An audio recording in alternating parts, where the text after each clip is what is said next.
Hello and good morning, everyone. Welcome to Friday's brand new episode of Breakfast with Boom. I'm your host, Mr. Boomstick XL.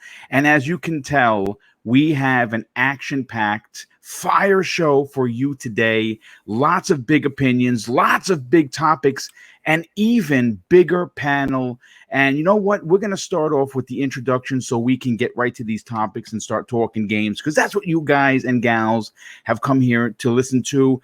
First up, I have to do with the special guest. Now, the name iDizzy may ring a bell to you because he is one of the community's finest. He's part of the Iron Lords podcast and their network of gaming. He is someone that is dealing with something very serious and has been very public about what his trials and tribulations have been for him and his family. But he is here today to talk gaming. Dizzy, welcome to the show.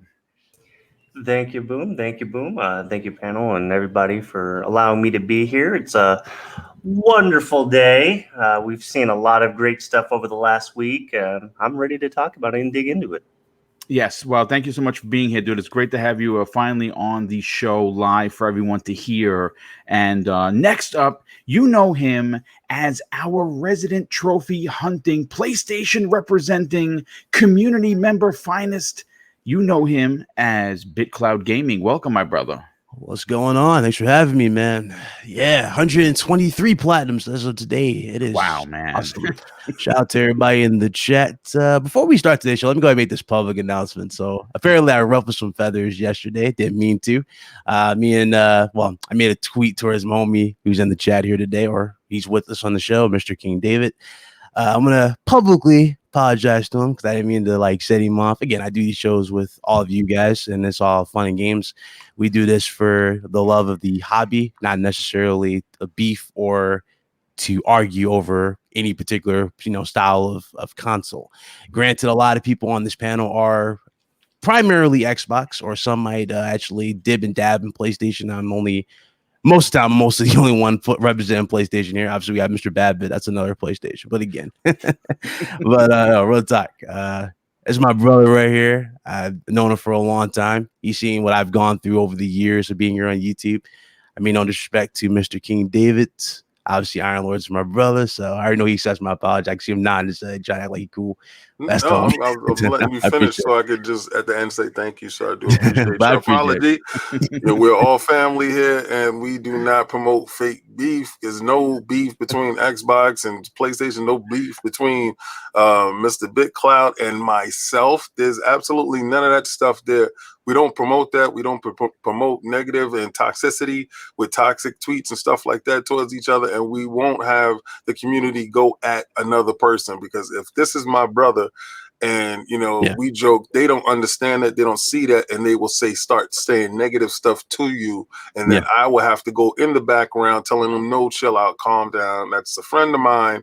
And they say, oh, we don't understand that by the tweet. I actually got that, and I was like, wow. I do apologize for that, but he is a friend, and I had to end that whole conversation. But I'm sorry, guys. We're gonna have a good show. Yeah, well, we're gonna have first of all, thanks so much for being here, dude. Again, we're gonna be coming to you quite often because there's got a lot to talk about regarding Sony. A lot of excitement, of course, and maybe some slight concern for a particular demo that was shown off. But we're gonna get into that in a second. Yeah. Next up, now you just heard his voice. He is the I would like to say the enforcer of the Iron Lords podcast. You know him as King David. I know him as my brother, but you can address him as Your Highness. Please welcome King David. Thank you. Clapping for myself.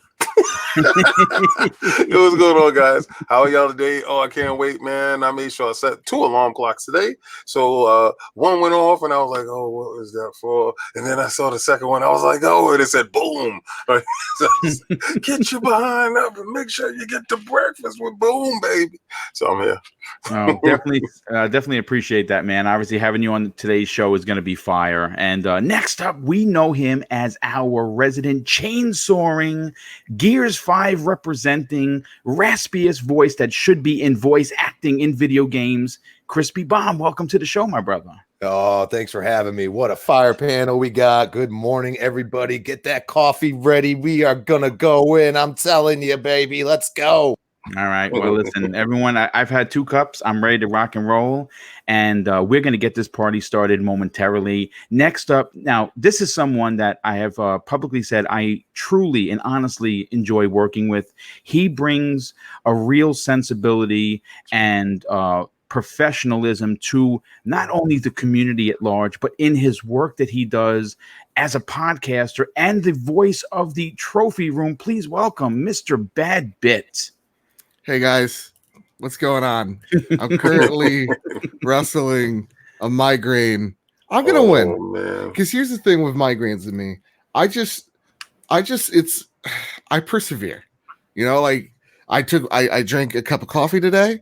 I took my Excedrin, and I popped an allergy pill. And if things don't work out today, they just don't work out. You know what I'm saying? But it's my demon I'm wrestling with. But you know what? That worse than a migraine, YouTube last night for taking my Ghost of Tsushima video. I'm looking at you, YouTube. We're not on talking terms, buddy.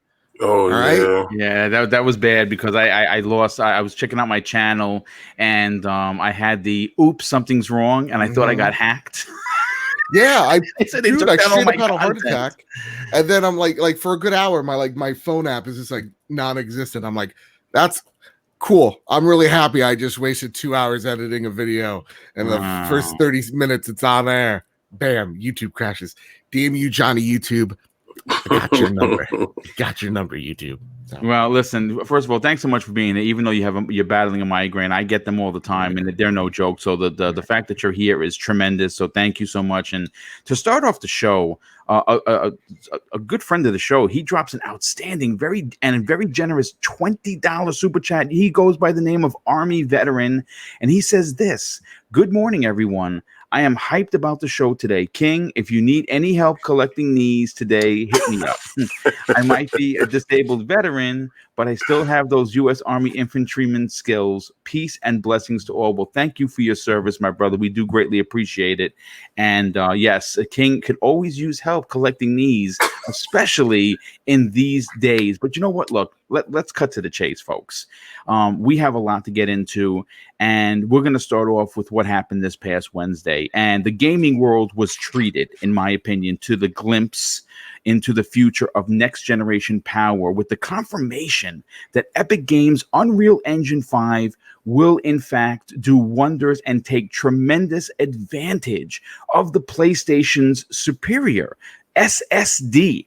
And the most interesting aspect of the Jeff Keighley Summer Games Fest event was that it was running on said PS5 hardware. Now, I had a chance to join the Iron Lords that afternoon, where we openly discussed the show being played live on YouTube, Twitch, Mixer, and that's just to name a few.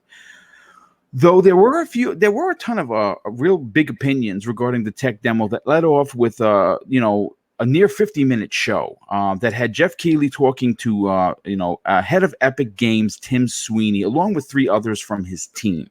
Now, during the demo/interview, many praises came the way of the PlayStation 5, which, could have become, for someone who, like myself, who has publicly said and loved everything that the PlayStation brand brings with their first party, of course, I'm super stoked to get my hands on a PlayStation 5 and learn more about what this monster is going to do. Though at one point in the conversation, Jeff Keighley did do something that I thought was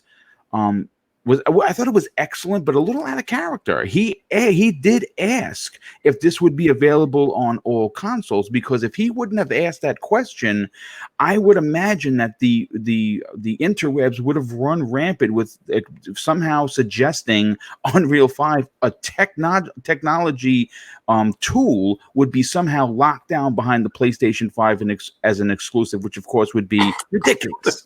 And something, there were people already running with that, which those are the people on Twitter you stay away from. You just mute or block them. But the demo itself, for me at least, gave me tremendous vibes for a lot of things I love about PlayStation.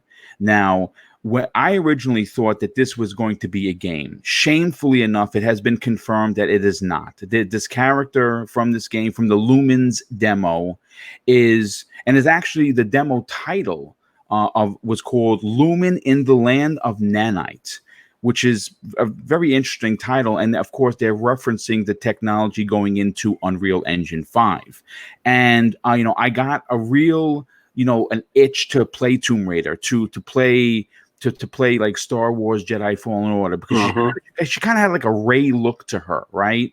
And there was a lot to really like about this demo. The statues looked like you could literally reach into the screen and pull them out or touch them.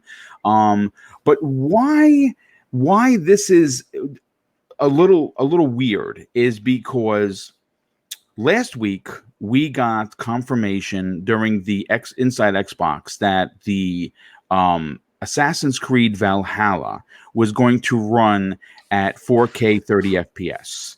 And we started hearing the boos and the sneers, and of course the toxic community, not the regular PlayStation guys and gals, but the real vocal minority who just ruin social media. And listen, I want to say this, because if I don't, I'm not going to get it in the chat. This toxicity that King was talking about in the opening, that's on all parts of the community. That's Xbox, that's Nintendo, that's Apple, that's Android. You have these people that ruin what we're supposed to be using as fun. So of course the Boo Birds came out and started with the Series X is garbage, right? But then, right, as soon as the demo ended, we had confirmation from Digital Foundry that they confirmed that this Lumens demo that was, being cheered by these toxic bastards, pardon my French, was running at 30 FPS at 1440p with no enemies on the screen. So, I mean, granted, I'm not taking away from anything from the demo. It looked phenomenal. And guess what? I'm going to be honest with you. If you gave me that game today, I'm putting 50 hours into it. There's not even a question. Whether it's an exclusive, whether it's a multiplat, whether it's a demo. Let me play it, and I'm putting 50 hours into it. Because I loved everything about that demo. But we also have to put into perspective here that there's an underlying big question that we're going to be tackling. Now, before I get to that particular question, I'm going to do a round robin and just get everyone's opinion. And Big Cloud, I will start with you, because obviously you are a resident representative, if you will, of PlayStation. What were your personal takeaways from the Lumens demo? All right, so but if they didn't tell me that wasn't 4K or whatnot, I didn't even know. You wouldn't even know. That's great. I didn't even know. That was the crazy part. What I absolutely loved about it, okay, it showcased. Now, you remember when Mark Cerny broke down in the deep dive and he was showing off like the little slides, and he was saying how the techniques that developers use to process the game or to load in textures. Like, for example, they'll add motion blur to the character. So when you turn around, the game will get blurry, and then you'll see it pop in super fast, they try their best to pop it in. This particular aspect was non-existent in the actual gameplay. They also confirmed 8K textures with the actual rocks of the cave and whatnot that was there. And they also talked about how they were able to literally, like, if they took a picture of something from the world, they can literally just put that in the world, and all they have to do is just work around it, as opposed to going back to basics and working from scratch. Now, what do I mean by going back to basics? Now, you see this in a lot of games with PS4 and Xbox One. You'll see textures on walls, textures on the ground that look like clay. You see this with Call of Duty at times, like when they they'll make the world look bigger than it is, when it's actually like one kind of like small scale map. And you know what I'm saying? Like in between all the surrounding, you'll see that type of stuff. That right there was non-existent. Everything looks so good. Them walking from point A to point B, no popping. Even when she did the leap of faith and you saw her flying through the world, going between the platforms, you see even more additional bits of rubble and stuff like that falling in the top lefts and crumbling. That right there, it just looks seamless. Now, what's cool about it, again, what I also liked about it was not just how seamless it was, but how fast everything was. You know what I'm saying? There was no issue. The actual statues looked lifelike. They absolutely did. Yes. They talked about the amount of triangles. And this is what I was talking about before with Sony's high IO throughput. That's how much data they can process at a time. 5.5 gigabytes per second of data can be transferred between the system super fast. And you see that with the amount of polygons they're talking about, the amount of triangles they're able to do, the actual seamlessness of the scenes. All that looked absolutely phenomenal. I loved it. Even the water looked great. I was shocked by the water. The water looked good. After that was shown, though, again, when they said it was Unreal Engine 5, they also confirmed that it was it was forward compatible with Unreal Engine 4. Now, for those of you that are unfamiliar with Unreal Engine 4 or what forward compatible means, any game, any project that they are working on right now can easily be working. They easily can convert it to Unreal Engine 5 with no issues. It'll be seamless. So any project, let's say if they prioritize one particular game because they wanted to push frame rate on this one and use this as like an example, right? Instead of having that game be redone from the ground up, it just immediately works. So any projects will be working on Unreal Engine 5, and this is for 2021. Granted, too, it's 2021. Right. Yeah. They did. Yeah, that's a great point. Yeah, it was 2021. So you're still going to get a lot of games if they're still launching any particular games this year. You'll still get those, but any future projects. So, for example, Hellblade 2. 2021, and forward, whenever that game actually launches, you'll get that on Unreal Engine 5. And what I also thought was cool, but I also thought was weird, a lot of people said Sony paid for this particular demo. They paid them to show this off. Keep in mind, now, this will indeed be on Xbox Series X. Series X will take advantage of Unreal Engine 5. It is kind of weird, though, that they chose PS5 over Xbox. Because remember, again, a bulk of Microsoft's first party is on they only use Unreal Engine. It's not weird at all, because in 2013, again, Mark Cerny was on stage showing the demo of the Epic Unreal Engine 4. So this is like par for the course with Epic and Sony. This is nothing new. Yeah, we saw something similar with the fire like golem or something like that with the PS5. I know you're talking about fire golem. Yeah. We did see something like that, but I was like, damn, I was expecting this at Xbox, events. Unreal Engine 5 pushing the engine. But Sweeney made a point. I'm sorry to cut you off. Sweeney made a conscious effort to point out a partnership between Epic and Sony. Yes.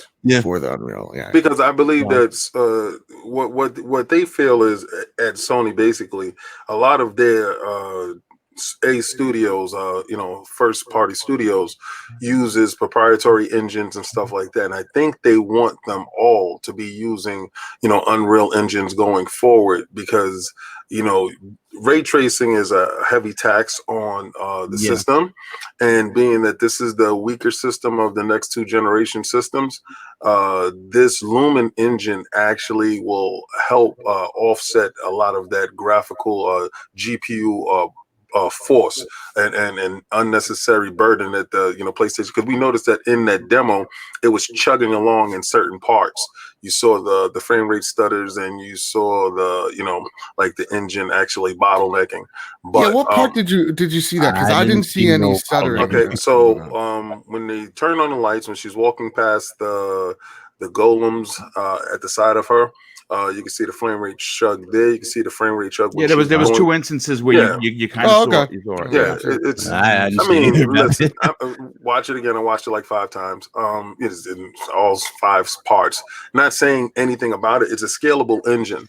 But what you do show when you put a scalable engine on something, like they also said it was going to be on mobile, but you don't want to show a mobile game because you're going to get a terrible narrative. And I believe them also telling that they're partnering with Sony.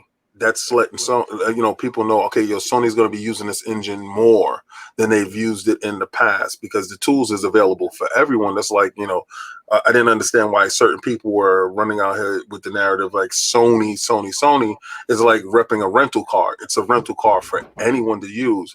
But what they're showing is that their partnership with Sony, somewhat of a partnership with Sony. It's showing that Sony has invested more in it, the engine than they did in the past. Be on the other platforms, whatever games they actually. Well, make. I mean, he completely made mention of it that you're going to be able to see. You're going to see this on the Xbox Series X. You're going to see this on iOS. You're going to see it on Android. So this is going to be just a new tool for these developers to use. But King, I wanna go right to you because our good friend Phil Dominus Maximus Spencer immediately took to Twitter to, I guess, calm some misconceptions of Unreal Engine 5. And this is what he had to say. He says, incredible work by the team at Epic at Unreal Engine. Many of our Xbox Game Studio titles are using Unreal, like the team at Ninja Theory creating Hellblade 2, and are excited to bring these Unreal Engine 5 innovations to life on Xbox Series X. Now, I'm just going to turn the question a little differently for you, King, because again, we have confirmation that Epic Games is in fact working closely with Sony. So it's a partnership of sorts. And that's fine, because obviously Microsoft has their Velocity engine, and we're going to see that working in maximum format come the July event. But let's make this a Phil Spencer part of your question. Did you think that this was the right thing for Phil to get out there and let people know that yes, Unreal Engine in fact is coming to the Xbox platform? Oh, definitely. It was just a confirmation of stuff that we already knew, that Microsoft Studios actually uses the Unreal Engine more than any of the big three. So they leverage that utensil, that tool. It's like a hammer. Where Sony would use another type of tool, or custom tools and stuff like that. That's how you got a lot of those first-party titles that look the way they did with custom stuff. Microsoft Gears of War 5 is synonymous with the Unreal. Gears of War, period, is epic. So if any game, next generation, will take full advantage of anything that Epic has to offer, without question is going to be a Gears title. So we know that, like, off the rip. But it is the day and age that we're in now, where a week before, Microsoft did inside of Xbox, they showed 13 actual games. And we have a week later where it's Jeff Keighley and friends type of quarantine thing, and they show a demo. You had people going crazy talking about, this is next generation, this is where it is, this is what we're talking about, with a demo. Wasn't a game. So I believe his level of frustration just came out to let everybody know, listen, let's heap that same praise over here. Matter of fact, let's heap it on a little bit more, stating that, Microsoft will be using that technology a little bit more than the competitor. And I believe so. I believe a couple of their first party, like probably the Coalition and probably Playground Games, will be using both those engines at the same time, to be honest with you. The engine was phenomenal. I was thinking about, because the first time Epic showed Unreal Engine 4, they showed it on using a high-end PC. Right. But then when the PlayStation did their PlayStation 4 reveal and Sony was on stage, they ran the same type of demo. It was a little bit downgraded from the high-end PC, and people were looking at different nuances to it. But this time I'm glad that they showed it on console, because I don't really think there's as much hype that needs to be behind these consoles going forward. Yeah, because we are in the know, we are hyped, but the casual gamer who just picked up a PlayStation 4 or who just picked an Xbox One up, they're not hype at all. So I do believe showing it on a console dev kit is definitely key, and talking about it going forward, being that PlayStation is the market leader. You make sure that you reach out to these people and let them understand this is what you can look forward to going forward to get this base hype, especially now economically. So, okay, I got to put some bucks away because this stuff may be coming within the next year and more information will start coming out, and it gets them hyped. So I do believe that, Phil doubling down, letting people know that this is something that the tool that we'll be using, and Keighley and Epic showing that it's on a PlayStation, getting that information out there, letting that base talk more about it, and giving them hopes that a lot of the first party and second party games will be using this tool. I think that was very smart and, a genius move on both parts, to be honest with you.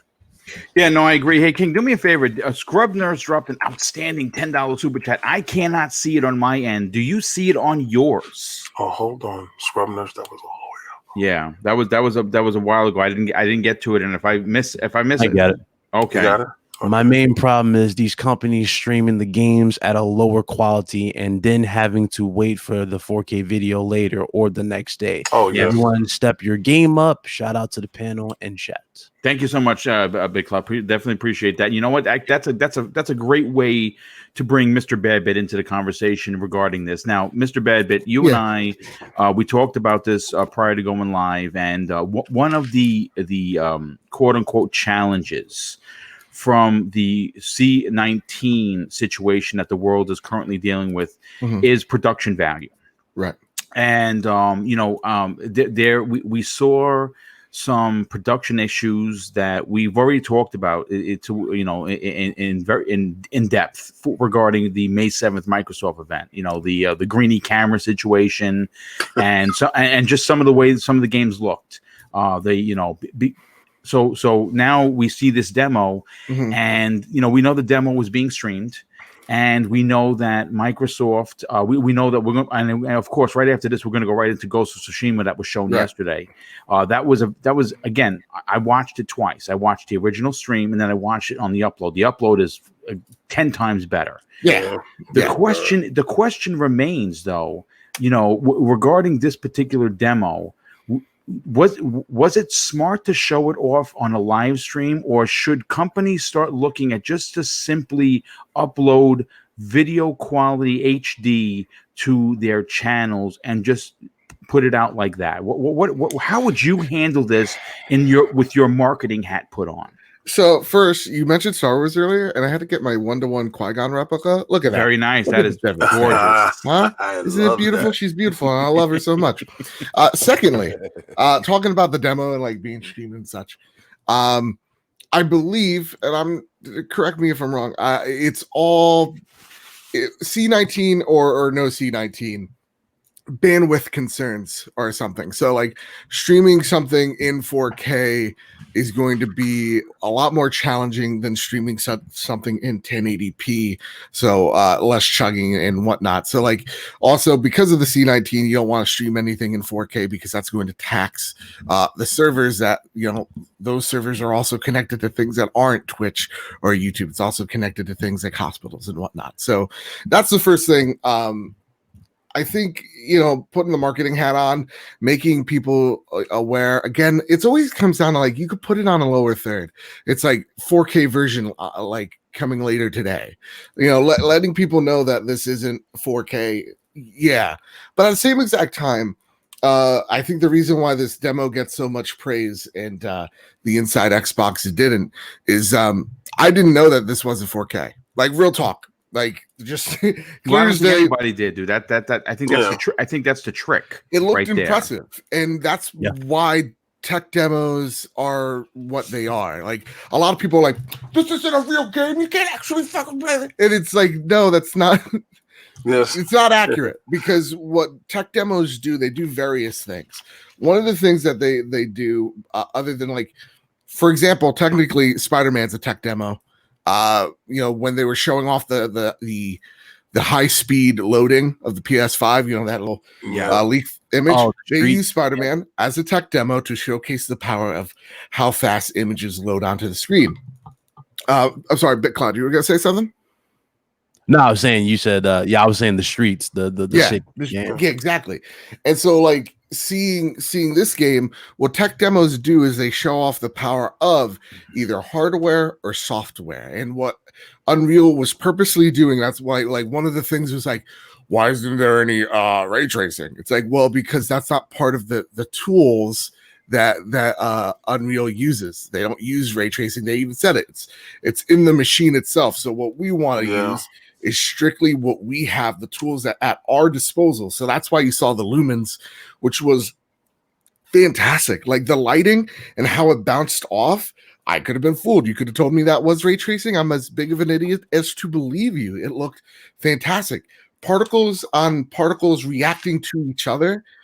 This means that you're not going to see, when you see a bug or like perfect example. When you see Plague Tale, the reason why that game's so impressive, they don't know how the hell they got so many rats on the screen. It's without crazy. having that system chug. Yeah. With the Lumens engine, with the Nanite engine, games like Plague Tale, hell, Plague Tale 2, if there ever is one, is going to be even more so because it's not going to tax the system whatsoever.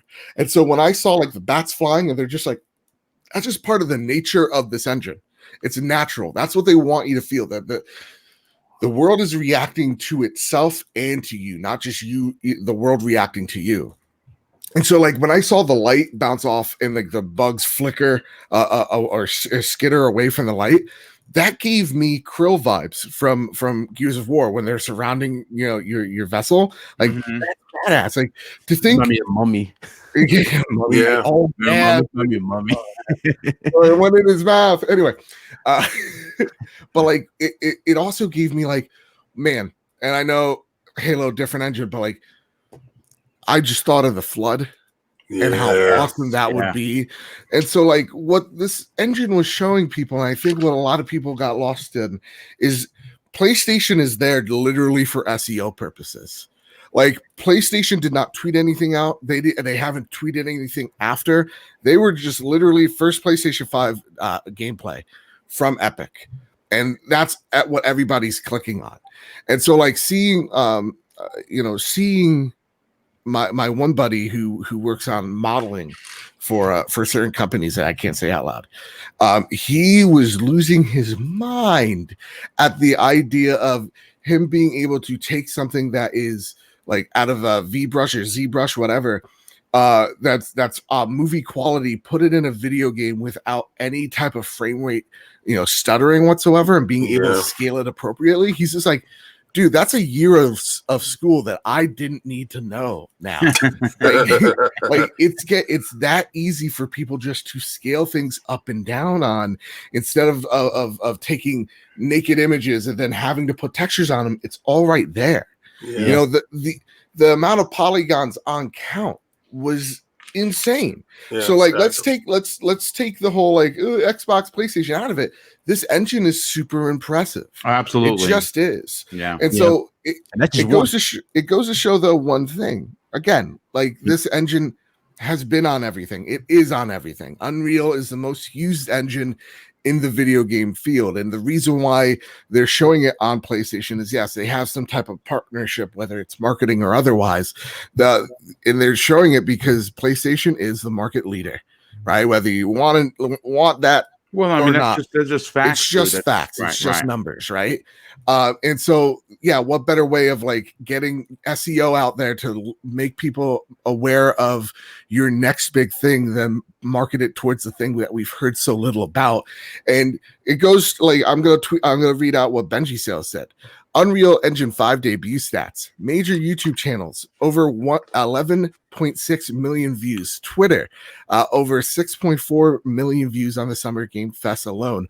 Approaching 20 million views in one day. That's a pretty good sign that people are thirsty for next-gen info. And it goes to show the power of PlayStation. And I know this is going to sound extremely fanboyish, but this goes to show what happens when a company that didn't really have any major missteps this generation, like crossplay is the closest thing, and they've pivoted, and now we're all getting it, which is awesome. It goes to show that if you just make good games and you don't do anything stupid and you don't talk about TV much, and you cancel powers, that people generally are going to be excited about your tech. The people are going to be excited, right? I mean, about it as well. They didn't mention. I'm surprised nobody called this out. Did y'all notice how on point and how accurate the audio was? Yes. I actually thought, were they using Sony's new audio engine at first? When I thought about it, I was like, "Oh, how this audio sounds insane!" Like it was really intense sounding, especially. But and that's Epic's own audio as well. So I'm like, I want to know what Tempest sounds like. Like, I already have a vision of what this next generation looks like. And so like for me, I wasn't looking at it through a PlayStation lens or Xbox lens. I'm looking at it through a gamer's lens of like, what is now going to be possible? How games are going to be made? Are they going to be made faster, more efficiently? what is it? And well, in the beginning, I was looking at it through a PlayStation lens. When I saw, PlayStation prompts, I thought it was a PlayStation game. That's what I thought too. Yeah, but then when they started breaking down that it was engine, I was like, boy. And then I just started, appreciating the engine for what it was. But then I was still mourning the loss of a good game that I thought I was gonna get. Yeah, but that's the thing is this. Again, a brilliant strategy by whoever made this up. You know what? Let's blame Jeff Keighley. Everybody in the chat, let's hang with this man. Only kidding. Don't do that. They had this brilliant strategy of like, who's the top developer at the moment? Epic. Who's one of the top game manufacturers? PlayStation. Let's get them together in a room and let's promote next gen together is super smart. And to have Fortnite in that equation and have kind of lessen people's concerns, saying it's coming to PS5, it's coming to Xbox One, and we're migrating it over to Unreal 5, gets me also really excited that this is going to be used by the masses. And that's the one thing I want to point out here. 20 million people in one day. And PlayStation didn't tweet it. PlayStation is divorced from it. 20 million people in a day, guys. Yeah, and now keep in mind too how fast they created this. I may cut you off, but they said this was made in September. And that's the crazy thing here, guys, is that like I got my dev friends talking about how excited they are for the tech, and then I have my friend Amy. God bless her heart. She's not a gamer whatsoever, and she always texts me things like a day late and $1 short, and she's literally going. She literally texted me, Joe, is this what the PS5 is going to look like? Question mark, exclamation point, question mark. And showed me that on screen. I was like, Amy, you're so late. It's adorable. So like people that don't care, people that are more casual got to see what the next glimpse of next gen is like. And they got that narrative from Epic and Sony, not Xbox. No, I mean, that's a great point. And my last point is, the Inside Xbox. The one critique that I had about it, we saw a lot of great games, right? Like the Medium looks great. Scorn, look at that alien penis on the wall. It's magnificent, right? That's ridiculous. Let it hang low, guys. Let it hang low. But like none of those games to me looked like I needed to buy an Xbox Series X for or a PlayStation 5 for. And this is going to be the challenge that both people have. Well, it's more of a challenge for Microsoft right now because they were flying very high. Yeah, and a lot of people, not just myself, a lot of people are considering that as a bit of a small misstep regarding gameplay of the Xbox Series X. What they're going to have to do to rectify the conversation is bring one of their biggest IPs in Halo and show it in a way that you saw Ghost of Tsushima from. But we're going to get into that for a second. Let me get to the other panel members. Let me just catch up on some of these. Let me just catch up on some of the super chats. First of all, JD Gamer says this. He drops a $5 super chat. Thank you so much, dude, for being here. And, of course, your outstanding generosity. He says, Hellblade 2 was so impressive that Digital Foundry did not... For the love of Jehovah. Hold on just a second. Hate when this thing scrolls. Okay, here we go. It says Hellblade 2 was so impressive that Digital Foundry didn't believe it could be real, specifically the fact that it lacked LOD pop-in, which next gen will. I think what you saw is what you're going to get for Hellblade. And I think that's going to be the power of the Xbox Series X. Joe Bailey drops an outstanding and very generous $10 super chat. Thank you so much for being here. He says, I don't know much about the tech. But does it matter that it's not a living world, meaning no NPCs, no birds, and stuff of that nature? Yeah, I mean, listen, it was devoid of anything but the character. It did have some bats. It had a couple of bugs on the floor. I don't know if you add a tremendous amount of NPCs and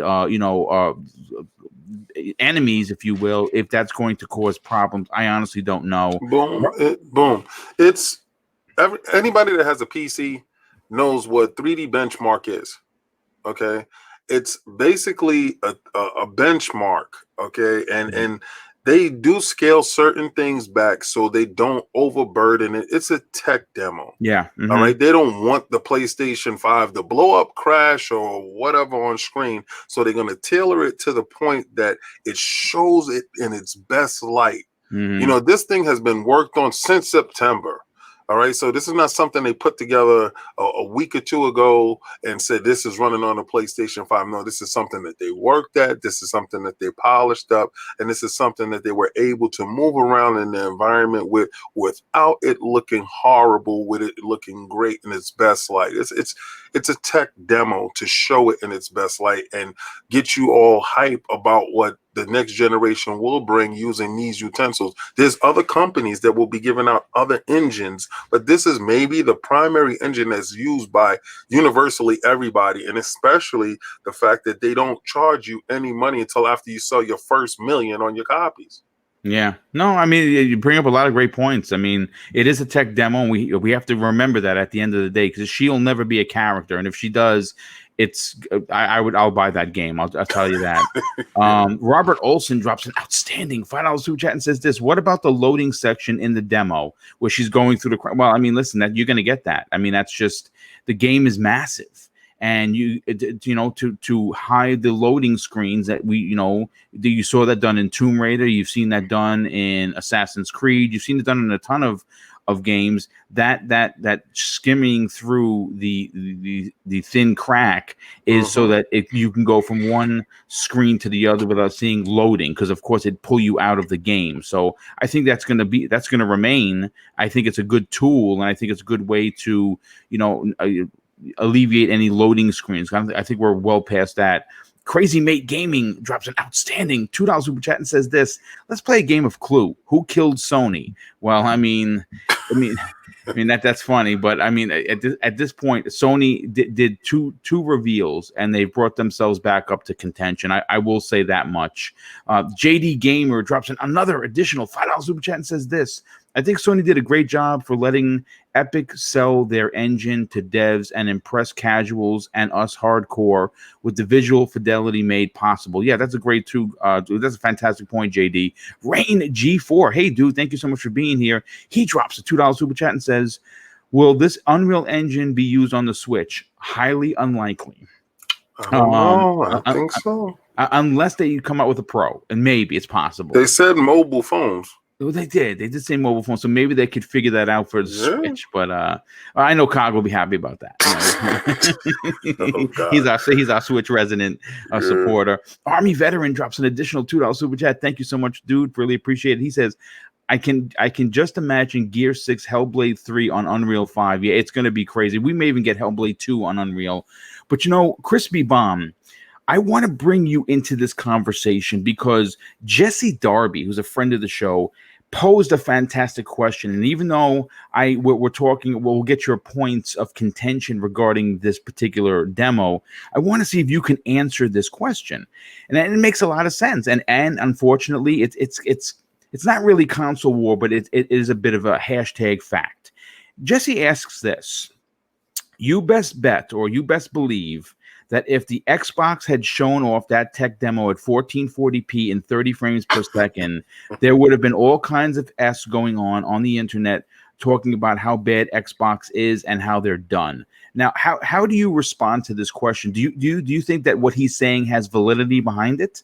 Absolutely. You got the most powerful box. You can't do it like that. And it goes to show you that, we do pay attention, and us supposed fanboys would be calling our own console out saying, what are you doing? We were even talking about Valhalla and saying, what's going on here? You know what I mean? Like we wanted to see that at 60 frames per second.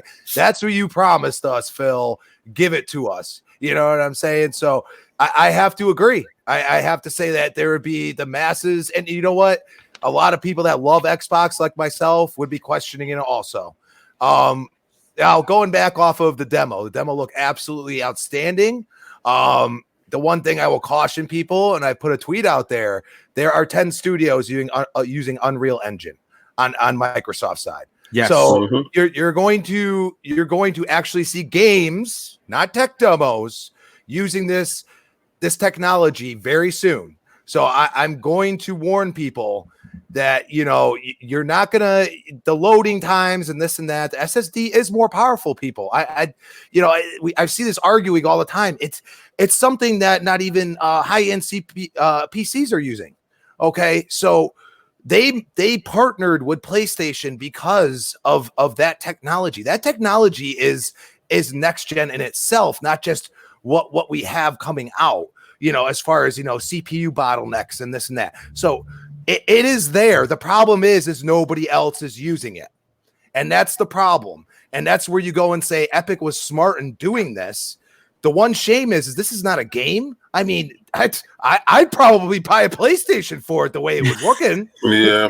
Okay. It reminded me of a Prince of Persia with like a godlike powers. Like, I don't even know, like maybe one of the old school games that you could fly around, almost like Iron Man with no Iron Man suit. You know what I mean? Like, that's what it felt like. And then you had like Titanfall-esque stuff in there. I will caution people also saying that this wouldn't have run the same. You probably would have had higher frame rates and resolution on the Series X, but you might have had them tone back the speed of the game itself or the tech demo itself, because there was still that part where she was going through, and that's loading when she's going through the crevice. Okay. And the one thing I also caution people is you might see some of this tech sooner than later on games that are already out, thanks to Unreal 4 being, ported right over to Unreal 5. And I am going to warn you, the Coalition is going to make Unreal 5 their bitch. And I'm just going to tell you that they might already have some of this technology in their hands. You have no idea. Nobody's going to tell us. And the Coalition, Gears of War is always going to push the engine to the limit. And if you want you want Unreal pushed to the limit, see what it can do, they might already have some of this tech in their hands, and you don't know that. And you have all of these studios using Unreal. They might not do this. You might never see this demo run on a Series X, because you're going to see games running in Unreal 5. So I'm excited from what I saw, just because I know what is coming on, Xbox's side, but I am also happy to see PlayStation back. You know what I'm saying? They have, marketing clout again. They really did the right thing. I was very impressed that it was an actual, it felt like a gameplay demo and not what the cinematic trailers were used to from back in the day. So that was very cool. And you can also see how we're going to be blurring the lines between, what we actually can notice on a television. Most of us didn't even realize it wasn't in 4K. So in general, I was just extremely excited. I'm glad people are excited. Some people are running with narratives that are absurd. I think everybody had their great points, and that's why I'm pretty much done talking about it. I think we kind of all agree in our own way about certain aspects of it, and we just need to caution how we're we don't have anything in our hands. I want to see the console. I'm going to keep calling that out until I see it. I'm also curious how they're going to take care of the small amount of actual memory on the SSD. And we know Microsoft's using it. I'm calling it the memory card at this point, but it's basically going to be an extension of the SSD itself, rather than having to port everything to the SSD from, we'll say, a regular hard drive. So those are things I'm thinking about. And like I said, I really want to see the console. Yeah. I mean, I agree. I think we're going to be getting that June 4th. I think that is something that has been basically a rumor, but Jason Schreier, formerly of Kotaku, he came out and said that June 4th is going to be the date. Yeah, I think also Jeff Grubb was one of the first to also say it's beginning of June, probably the 4th. Yeah. So we're gonna get what the console looks like. I don't necessarily think it's gonna be a deep dive like you saw with Austin Evans and Digital Foundry because of the current situation, right? Yeah. But we're gonna get to see what it looks like. We're probably gonna get a confirmed price. We're probably gonna get a release date, and you're gonna get a couple of launch titles thrown in there, as well as a sizzle reel of what to expect in the future of PlayStation. Now, again, temper your expectations, because production values, I mean, they are suffering. But let's bring iDizzy, who has been patiently sitting there and biding his time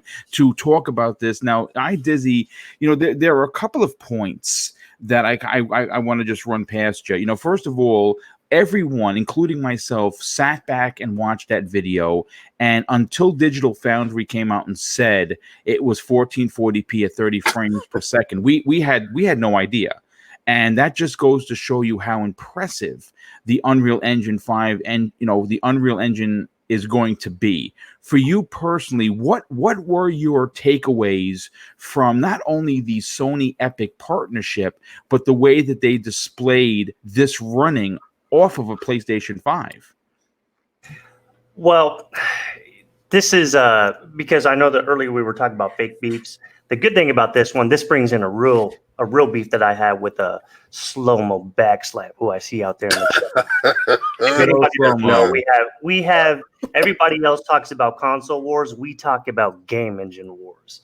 So watching this, it was actually, if you would have told me that it wasn't 4K, I would not have known. Right.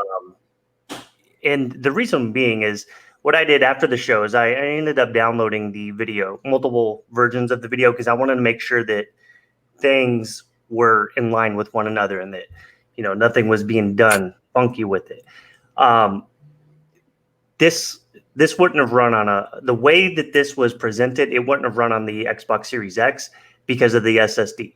So what they did with this is they scaled this to show what was impressive about the PS5. And so they had to focus on that SSD. But again, if you told me that this was running at half the resolution of 4K, I wouldn't have known.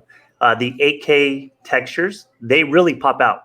What I did afterwards is I went and I looked at the most recent tech demos of other competing game engines. My personal favorite, of course, is going to be Frostbite. I love that photorealism. I love being immersed into something and feeling like I'm part of the Star Wars universe. So looking at some of these tech demos, I'm going to be honest with you. As much as I stand for the Frostbite engine, I was like, can you please stand over there because your textures are disgusting. After what I saw on Epic, yeah, they have to make them. It was gross. Yep. They clay, right? Like clay. Yeah, and looking at that, Frostbite has been running 3.0 since 2013. I know that they've delayed their games until about 2021. That tells me we probably have Frostbite 4.0 in the bag. I hope that they're working on them textures because they really need. The second engine that I looked at was the Cry engine because that's a beautiful. Yes. Crysis was a benchmark for years. Like, how can you melt your computer? Try to run Crysis on it. So, I believe Crysis is running at 5.6. They released that about 9 months ago or so. Again, looking at it, beautiful environments. The NPCs look fantastic, but you look at the environment textures, disgusting.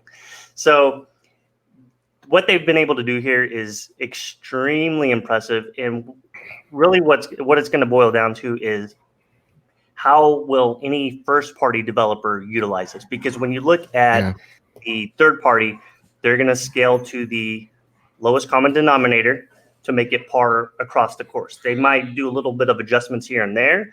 But you're not going to see a drastic difference when you see these third parties. It's going to be up to the first party. And that's why I think that Microsoft might shine a lot more because they have more developers that are utilizing this in their first party lineup.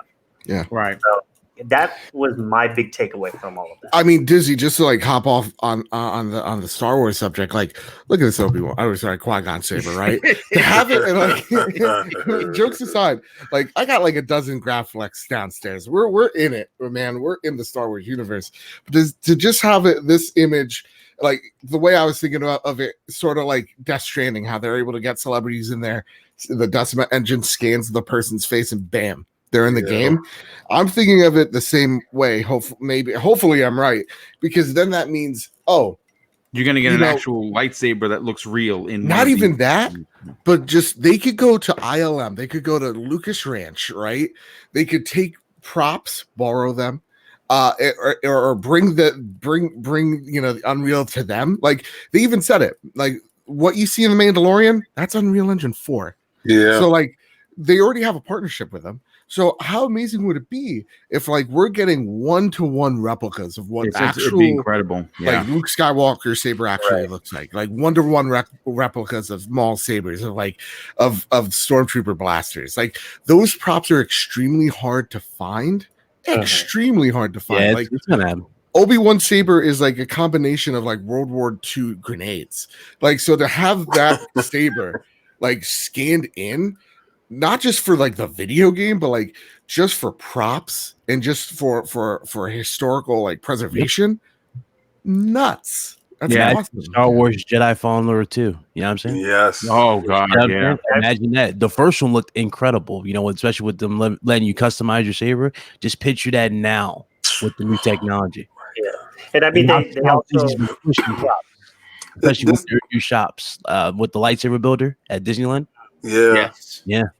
This gives me hope for a lot of those games that were made, like, you know, these remasters that we're going to get for the first months, you know, going forward. Oh god, they're coming. These last gen games going to these next generation consoles, because we won't have any games available, to be honest with you, for the first couple of months. They can actually, and being that it's forward scalable, if you were using Unreal, your remaster is totally different now. It's taking advantage of this engine, and it can just bring it up to next gen type of scale. And I think that's the premise behind smart delivery.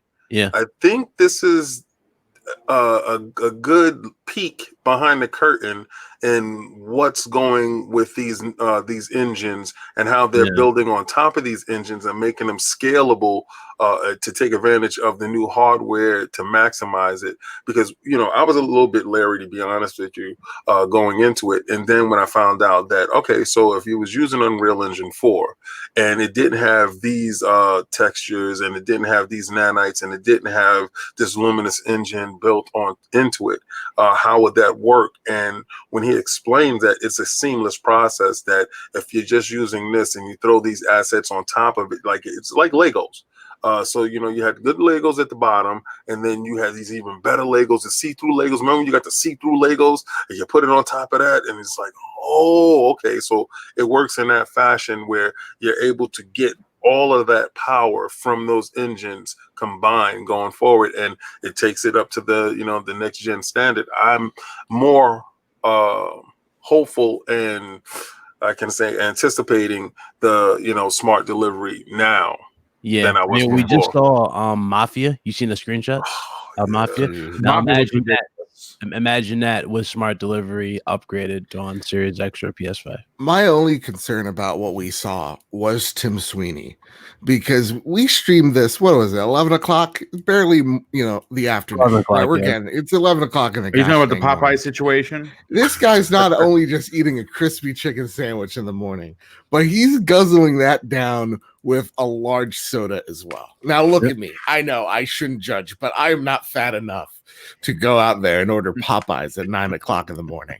Well, Tim, we're all worried for you. I'm not. I was sitting there like, wow, Tim. You just laid back, you know? Get busy, baby. Like, it's another day at the office. Oh yeah. Well, they're stuck at home, so obviously the eating habits have definitely changed. But you know what? Real quick, as we close in on nearly 400 people tuning in for this morning's fire show, I'm just going to ask that you hit the like button if you're enjoying the content. It does help with the algorithms for YouTube, and this is a small and growing channel. And the more I can get help from the community in regards to likes and shares, it will definitely help Double Barrel Gaming break through the waves of fantastic talent that are currently available. But you know what? I want to move on to the next topic. But before I do, I got to catch up on some massive super chats. First of all, JD Gamer once again blesses me with an outstanding $20 super chat and says this: Epic took some shots at Microsoft. Sweeney specifically, PS5 is a balanced device. Not only the GPU power, it's one thing to render everything that can fit in memory, but another thing to have a world that might be tens of gigabytes in size. Yeah, you know, I'm going to be honest with you. I didn't like it. You know, Tim Sweeney he can do what he wants. You know, he's obviously a very rich man. He owns, you know, and runs Epic, and he can say what he wants. But I got to be honest with you. I thought it was petty. I thought Oh, it was really? Because real talk. I don't know if you listen further in, but like Jeff tried to like squeeze that out of him. Saying, yeah, he what did. are you more Yes. impressive?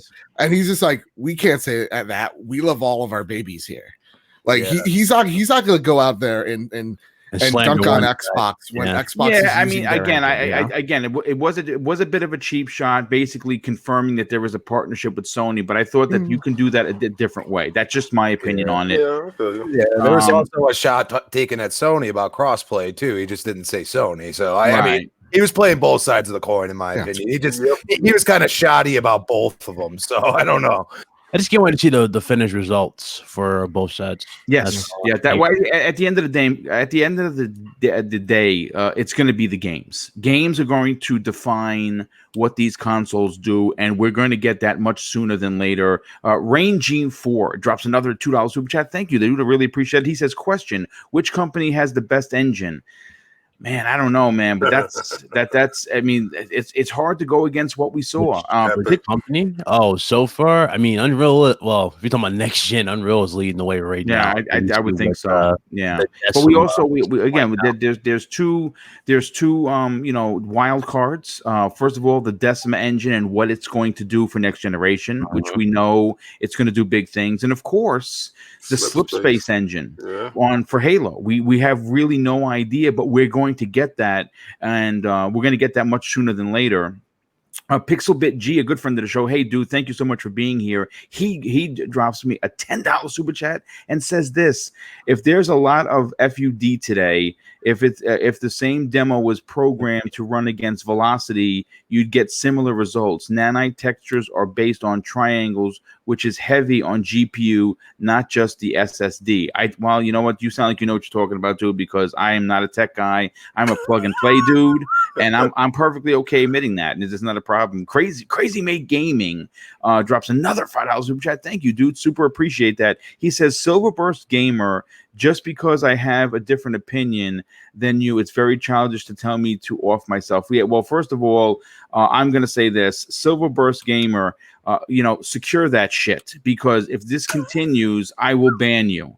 And I will have Lethal Papa just completely mute you. So, don't come here looking for trouble, and don't tell people to off themselves, because that's a dick move. I'm just going to say that live on the air. Also, don't pay to insult people.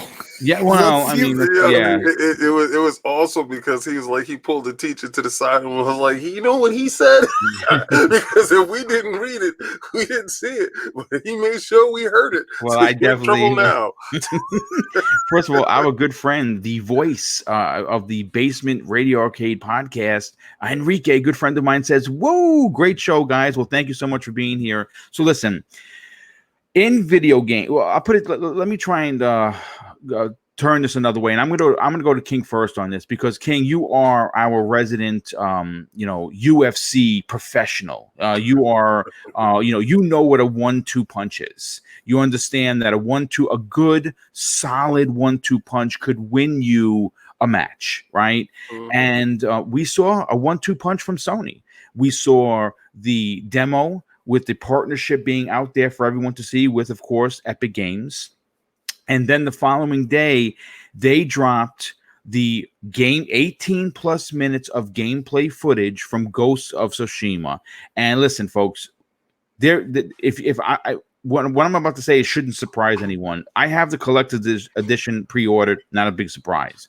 This game had me hyped since the minute I saw it many years ago, because I love the Onimusha vibe I got from it. I'm a big fan of feudal Japan, and I love ninjas, and I love samurai, and I love how they're going to merge the two into one character.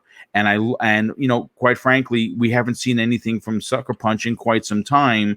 So to say that this was an impressive showing, it would be a complete understatement. Now, again, I support all three consoles, so I'm sure there's going to be some people like, well, why is Boom giving them so much credit? Because guess what? I'm a man, and I tip my hat when someone shows me something that's impressive. And yesterday, that was extremely impressive to me. Gets me even more excited that I pre-ordered the collector's edition. Gets me even more excited for a game that's going to be launching a month after The Last of Us 2. So again, quite frankly, my PlayStation 5 is probably not going to go on PlayStation 5. I don't have one, folks, not yet. My PlayStation 4 isn't going to go off anytime soon. But, I will say this, what we saw yesterday was a confirmation that when a team is left to their own device to make a game that they believe in, that they put their blood, sweat, and tears into, you are going to get something special. And this isn't just for Sony. This is for Nintendo developed games like Metroid Prime 4. When that comes out, it's going to be a masterpiece. When Breath of the Wild 2 comes out, that's going to be a masterpiece. When Hellblade 2 comes out, when Halo Infinite, when Fable, when Motorsport 8 releases, these are going to be masterpieces in the next generation because these companies are allowing their developers to do what they do best, make great games. But, I have a bunch of questions, and I think it's only 4 of them. So I'm going to go to each panel member and just dump the 4 questions, answer what you want to answer, and they're quite straightforward. So King, I'm gonna start with you first. First of all, the first question very simply is, what are your thoughts and impressions on Sucker Punch's new IP? Should the gameplay being narrated by one of the developers be the norm moving forward? Because I thought that was perfect. And which will be a bigger hit for Sony? Will it be The Last of Us 2 or Ghosts of Tsushima? So please, my friend, take this away. I wasn't really all that impressed. And let me tell you why. I'm playing Assassin's Creed Odyssey right now, so I believe that they played a lot of Assassin's Creed Odyssey. There was a lot of Origins. Yeah. Mm-hmm. And then I saw a world like devoid of NPCs. So again, they're gonna give you a snippet. They're not gonna give you the whole game. I love feudal Japan. I thought I was gonna get a Tenchu. My expectations for that game was totally different than probably other people. I thought I was gonna get a Tenchu like game because leading up to it, the trailers and stuff like that was showing me that vein. I didn't get Assassin's Creed in Japan light vein from my early expectations of the game. So after seeing it yesterday, yes, I do believe I love state of play. Okay, I love state of play. The logo shows up. There's nobody coming out trying to be a personality.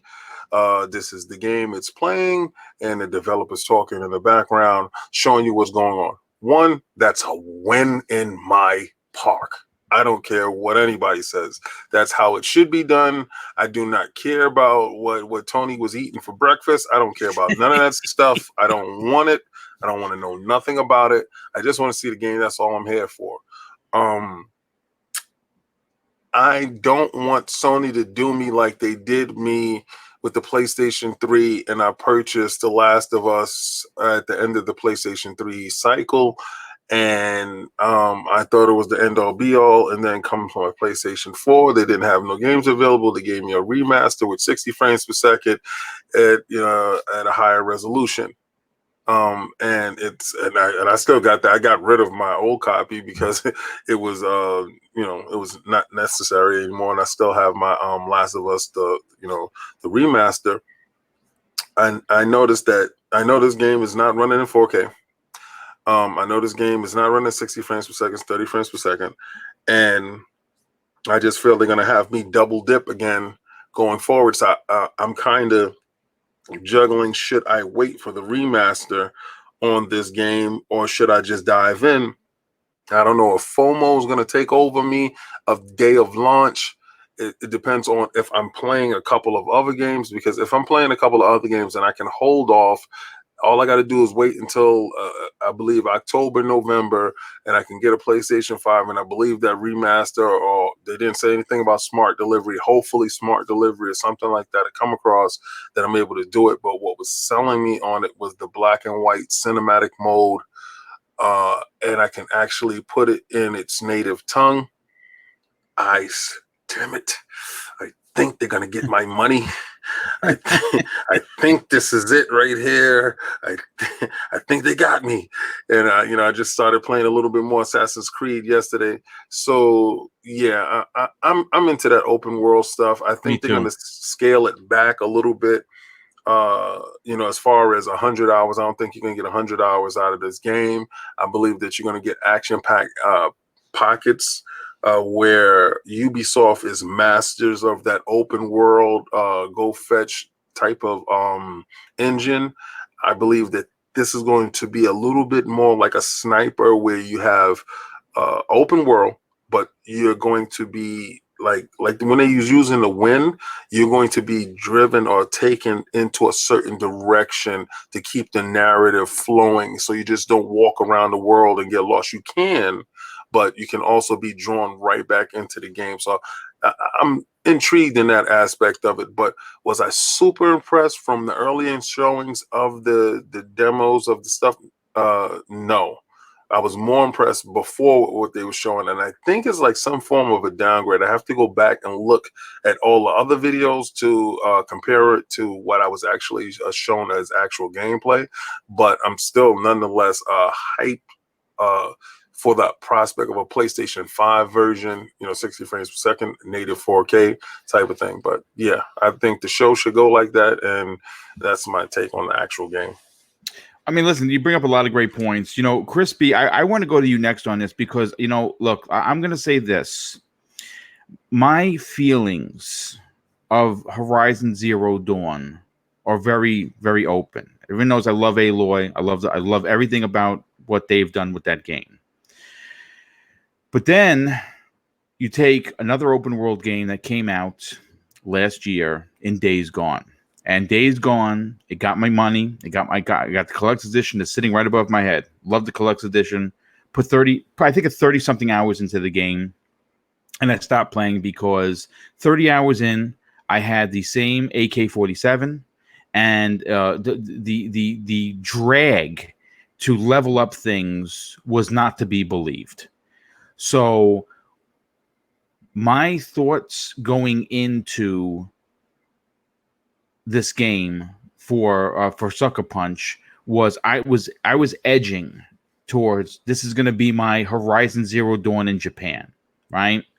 I watched the video yesterday, unbelievably impressed, loved everything, thought it was brutal and vicious, and it reminded me of the old school. If you're in New York or you're in King, you'll appreciate this. The Channel 5 Sunday, movies, and obviously, Mr. Badbit knows what I'm talking about.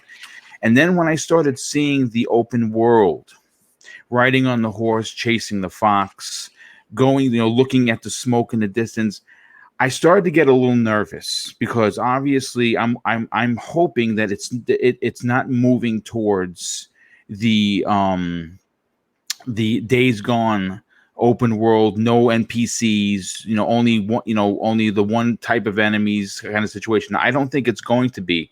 I'm getting this day one. I'm going to put 60 plus hours into it. I put 60 plus hours into just every PS4 game.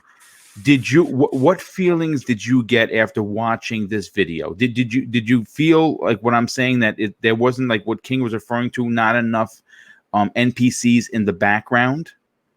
I definitely, that's the one thing I questioned. My biggest takeaway is they definitely went after the immersion aspect of, video gaming itself. I mean, the only way you can be more immersive is if you're in first person. Which I wouldn't like.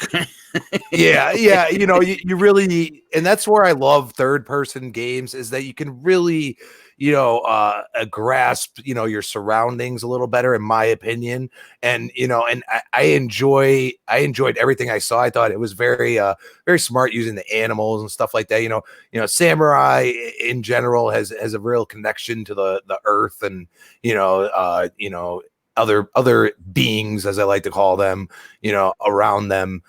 So they really, it was very smart for them to kind of go an actual, it felt less movie-like, which I like, because I don't necessarily, always want to have cutscenes and stuff like that. The horse riding didn't, it seemed very fluid, which was very nice. I thought it was visually impressive. I went back and looked. You know, I've been doing this a lot. It's just I've been rewatching stuff, which I'm not usually that type of person to do, but it looked much better once it was re-uploaded. You know, especially on my TV. I call a lot of people out. I'm like, you guys aren't watching it on the right things. Yeah. You know, and that goes for like a lot of people are calling, you know, Inside Xbox, and I'm like, dude, like I saw a lot of great stuff. I'm just saying, like, you guys, some people just watched it once and that's it. And I'm like, you're not doing it justice. And the same thing goes for, you know, the tech demo that came out. This Ghost of Tsushima. I mean, it was very smart of them to have the dev, you know, kind of narrate it.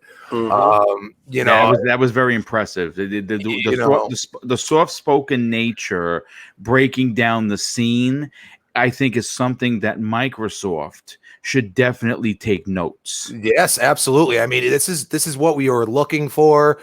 We were looking for that. You know, this is what we kind of wanted with Assassin's Creed. You know what I'm saying? If you guys aren't ready for that, then don't say gameplay. Thank you. You know, so that was my biggest gripe. It was that and the way you marketed it for Inside Xbox. There has been not really a misstep right now with what PlayStation doing. I think they've learned a little bit from their mistakes. You know what I'm saying? So we need Xbox, and they say that they learned from their mistakes, but did you actually learn from them? And another thing I took away from this game is I have to disagree with King David. I felt a For Honor vibe in the beginning, and I think you're going to progress into more of a Tenchu vibe at the end, because you become, you know, basically almost I would call a devil. You know what I mean?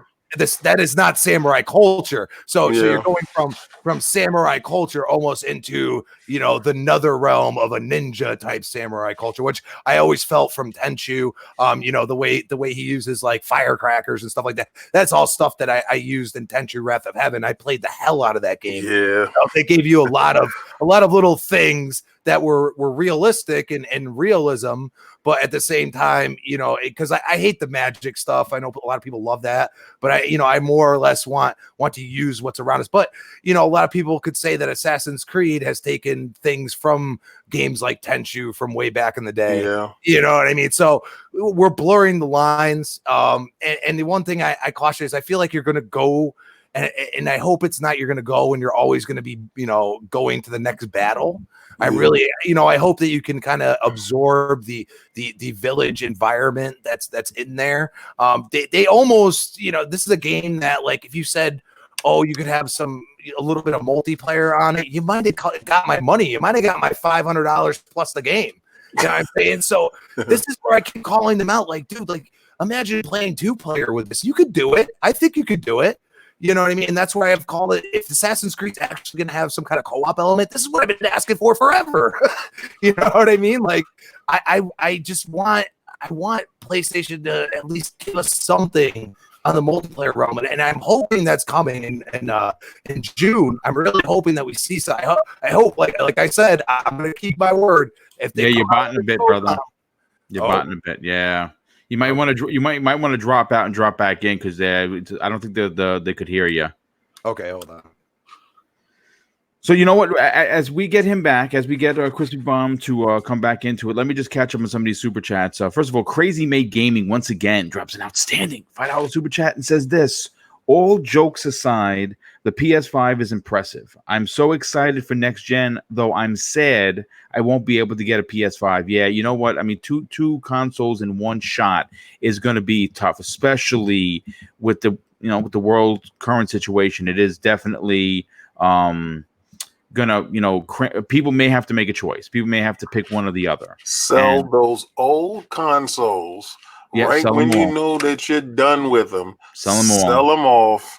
Use that credit to get yourself the new stuff. Don't hold on to junk you don't use. Don't be a hoarder. Yeah, no, that's a great point. Real quick, Scrub Nurse drops an additional $5 super chat. Thank you so much, dude. He says, Sucker Punch is going the extra mile. Japanese voiceover with subtitles and samurai cinema. Wow, reminds me of those old school movies. Yep, that's exactly what I said with the Channel 5. Rice Eater 79 drops a $5 super chat. Thank you so much for being here. And of course, your generosity.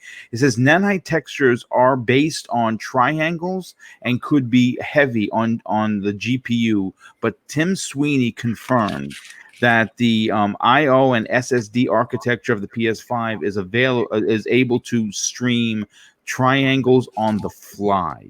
And again, you know what? I mean, I'm glad that you know that, because if you would ask me, that's it. I'm over. I'm finished. Crispy Brown, why don't you finish your point? I'll get over to Dizzy next on this one. All right. How do I sound now? Yeah, You perfect. sound great. Oh, okay. But in general, I just want to say that, the game, it looks great. And I hope that's exactly what you get. I hope there's no hiccups. I feel like they've put the time in. And I also think this game has the more potential to be a game of the year than The Last of Us 2. Okay. Well, I mean, listen, again, fantastic points all around, Crispy. Dizzy, I want to get your opinion, because obviously you had a chance to watch this transpire yesterday. There were a lot of oohs and ahs from the crowd. This is definitely getting a lot of views. People have been waiting for this. This game was announced many, many years ago, and in the same year, we're getting The Last of Us 2 and of course Ghost of Tsushima is pretty damn impressive for Sony. What were your personal takeaways regarding the showing yesterday? And the quick question, what do you think is going to sell more or do better with gamers? Is it going to be The Last of Us 2, or is it going to be Ghosts of Tsushima? Well, my takeaways, let me take this as an opportunity. I think that I'm going to be selling my my Pokemon edition Nintendo Switch. So if anybody's looking for an edition for Switch, I'm trying to get a PlayStation 4. So I'll be honest. As far as the game, early on, I'm like, it's just another typical Sony run-of-the-mill game, third person over the shoulder, yada yada yada. As far as yesterday, that's how impressed I was. I literally was thinking, should I sell this Switch? I already got it. I honestly was thinking that, and that's because I feel like the way that they've immersed this environment, taking away when they talked early on about like we're going to take away the hand holding, but you're still going to figure it out.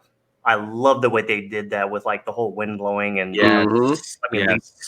that's phenomenal. That more games should look at that. Like, I'm sorry, like I know that we compare this with Assassin's Creed. This is taking everything that Ubisoft does good and putting it into a single game, which I thought was fantastic. And the last time I wanted a PlayStation, or the very first time I ever wanted a PlayStation, I can remember vividly. I was living in Florida. We were at Eglin Air Force Base. And what PlayStation used to do back in the 90s is they had this tour bus that would go around. And on the tour bus, there was, demos of all of the games that they wanted to showcase. At the time, they had Final Fantasy VII. They had Metal Gear Solid. The two games that stood out to me was Medieval, and the game that really made me want to purchase a PlayStation was Tenchu. Stupidly enough, when I did get a PlayStation, I didn't even pick up Tenchu. I got some other games. It was terrible. I digress. What they've done with this made me want to get a PlayStation 4. The last time I was this impressed with a new title from Sony was The Last of Us, which goes into what King David had been saying. Here I'm thinking, shoot, how can I finagle this Switch so that I could can I get a PS4 Slim? Let me go check some of these pawn shops kind of thing. But at the same time, I'm like, next gen's right around the corner. Yes. 100 played games, probably going to be playable on the PlayStation 5. All of their first party games, like the big ones, The Last of Us 2, Ghosts, God of War, Horizon, they're all getting the upgrade for sure. Yes, and this is going to be no different. Even at the end of it, looking at between the two, they're both going to sell very well between The Last of Us 2 and Ghost of Tsushima. I will say that I do believe that the upper leg that Tsushima has is it's not dealing with a PR nightmare. Yes. I think that's going to play a lot into the reception between the two. And that's why I think that this is going to push this closer to the Game of the Year conversation than The Last of Us 2 because of that specifically. there's so many people that have already been spoiled. People who Yeah. read it and spoiled it themselves because they don't care about it. And it's just the reception. I think that this is going to have a lot to do with it. I mean, that's going to be a lot of stiff competition because this is a game that's making me want to go, buy a PlayStation.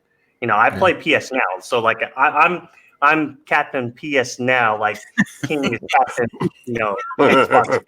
So I'm like, feed me this. I'm still waiting for them to bring back, God of War so that I can finish it. They took it away too soon from me by the time I finally got onto it. But so this makes me want to go buy a PlayStation. What? No date and day? No date and day. What is that? It has shots fired. We're looking at Cyberpunk probably going to be up there. I think Tsushima is going to be up there. The only other games I think that are going to be on this pedestal, and I know people are going to laugh at this, but I'm sorry, Animal Crossing sold a ton. They're over 12 million since it launched. It's ridiculous. I'm just scared for my bet that I got with Addict. Hopefully it doesn't come to Game Pass. And then the only other one that I'm thinking of at this moment is probably going to be that Half-Life Alyx, because just the things that it's been able to do with the VR. Yeah.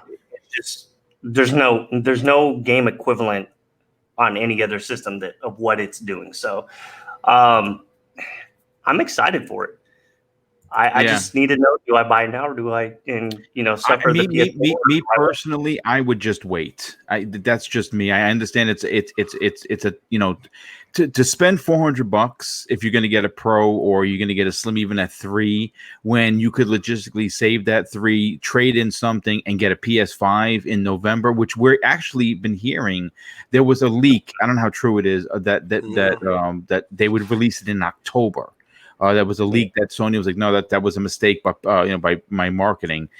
I think they might have let the cat out of the bag. We may get the PlayStation 5 in October. So if you think about waiting from July to October, it's only a couple of months. And to buy an old console on the way out, only to then sell it to buy a new one on the way in, I can say this, Dizzy. I can say this, Dizzy. Right now, your Switch on eBay will fetch you $500 to $600, and I'm gonna tell you right now, you better strike while the iron's hot, because if they get any shipments of Switches in, you're done, son. Right? That's a tender finagle right there. I know all about that scalping stuff. Yeah. Here's one thing that I will have to say, and this is me actually having to go after critics of this. They're talking about the QuickTime events and everything. Despite they'll talk about QuickTime events, but they'll go play Assassin's Creed or the Arkham series, and all of a sudden it's out the window. They forgot that those are also in the same realm of QuickTime events. But let me just say, if there was any time to have a QuickTime event, it's when you're doing a duel. Yes. Red Dead Redemption, QuickTime event. Pow pow. Who shot first. This standoff stuff, that's the time when you have a QuickTime event. So I have to dead that because it's the perfect opportunity to actually utilize stuff. Well, what it does is it makes the moment cinematic. That's the whole point behind a QuickTime event. It isn't to cheapen the experience. It's to give you a movie like situation where you can actually see what's going on and take notice of, wow, that duel was impressive. You know what I'm saying? So yes, I see you definitely point on that, Mr. Bed, but I see you rubbing your eyes. So that means that your headache could potentially be getting worse. Hopefully it's not. Let's bring you into the conversation, because you, my friend, unfortunately had your video taken down, but not on purpose. It was a snafu, but you did have some impressive things to say.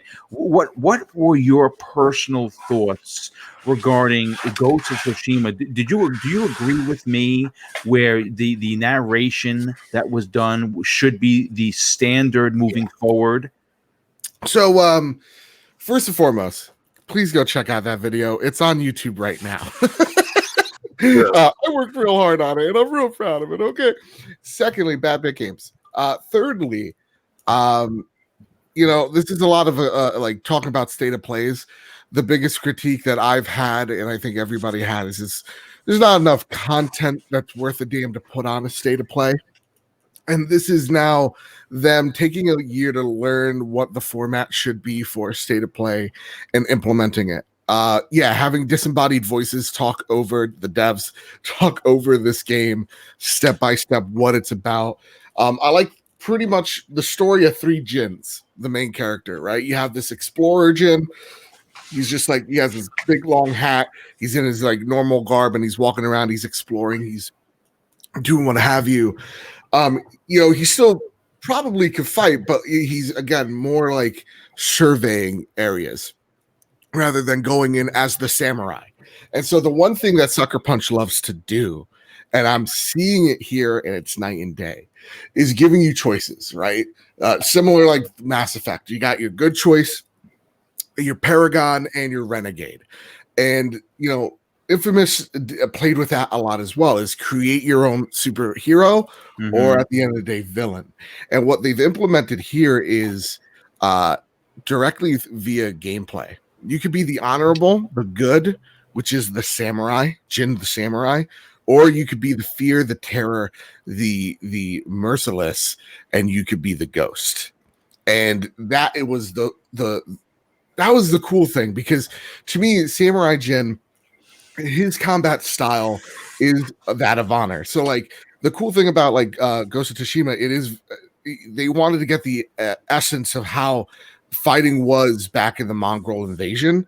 So a lot of people don't know this, but like Tsushima, real Mongols did take it over, and what samurais would do is exactly what Jin's doing.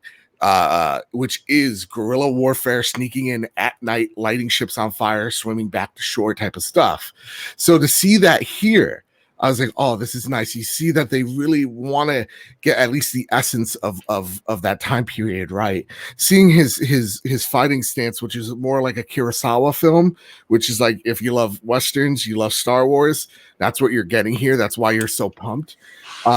Seeing him take out those three guys with ease. That was awesome. It was freaking awesome. And then to see that there's Neo-like elements where it's different stances. So you have this the defensive stance that you're deflecting arrows from, right, while you're taking out enemies.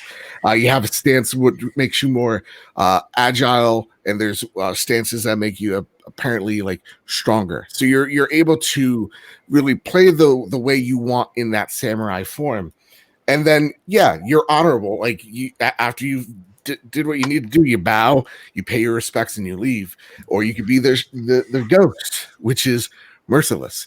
It's all about the fear of the Mongols. And you saw that as the guy's trying to crawl away from you because he tripped up and he's that scared, and you don't give a shit. You just stab him in the chest, take him out, and just be gone with him. You don't even care. And then even just see him like take out the one guy with a cheap shot, and then just like ninja star the three guys right there. The blood spewing out of these guys' neck. It's bloody, it's merciless, it is the ghost. So that was the thing that had my interest through the roof, because it was okay. The good guy, bad guy, usually there has to be a shade of gray, and the story is Jin trying to come to terms with who he is as a person after losing everything. Is he going to stay with his values as a samurai, or is he going to take on the persona of the ghost? And you're seeing that play through the gameplay. It is literally, I like what David Jaffe said. Good directors show you what they want through the gameplay. And they don't bash it over the head with you. And that's what I'm seeing here. So it's giving me Tenchu vibes. It is giving me like back in the day Assassin's Creed vibes. And it's giving me a more condensed, like I don't need ship battles. You know what I mean? It's more like, here's this island, explore it. Shots fired. Like explore it, be a part of this story. I agree with Dizzy. I'm way more excited for Ghost than I am for Last of Us, and it's not because it's spoiled. right? Like I have everything spoiled for me. I know beat by beat what's happening in The Last of Us. I'm not as excited for The Last of Us because I think I finally understand what all those reviewers say when they're like, yeah, this is a good game, but I don't know if it's for me right now, because like we're dealing with a pandemic. The last thing I want to do is play a game where the backdrop's a pandemic and everybody is broken. It's like we're kind of seeing a fractured society already, you know what I mean? So then seeing the Kurosawa, the cinematic, the movie elements translated through this game, you understand that they don't just love the culture of the Japanese, they also love the cinema that comes with it. And at the end of the day, I was like, I'm thinking I'm looking at my game of the year right now. Like, I love The Last of Us. I love it so much. One of my favorite games of all time. I'm so over the moon for Cyberpunk, but there was just something about this game that was I guess the word that comes to mind, I think it's wrong, but like it's more tenable. It's more with reach. It's more comforting. It's something that I'm familiar with, and I think I need familiar right now. And yeah, this game is gorgeous. Wow. The last thing I gotta say is I can't believe that this is running on a PS4 Pro.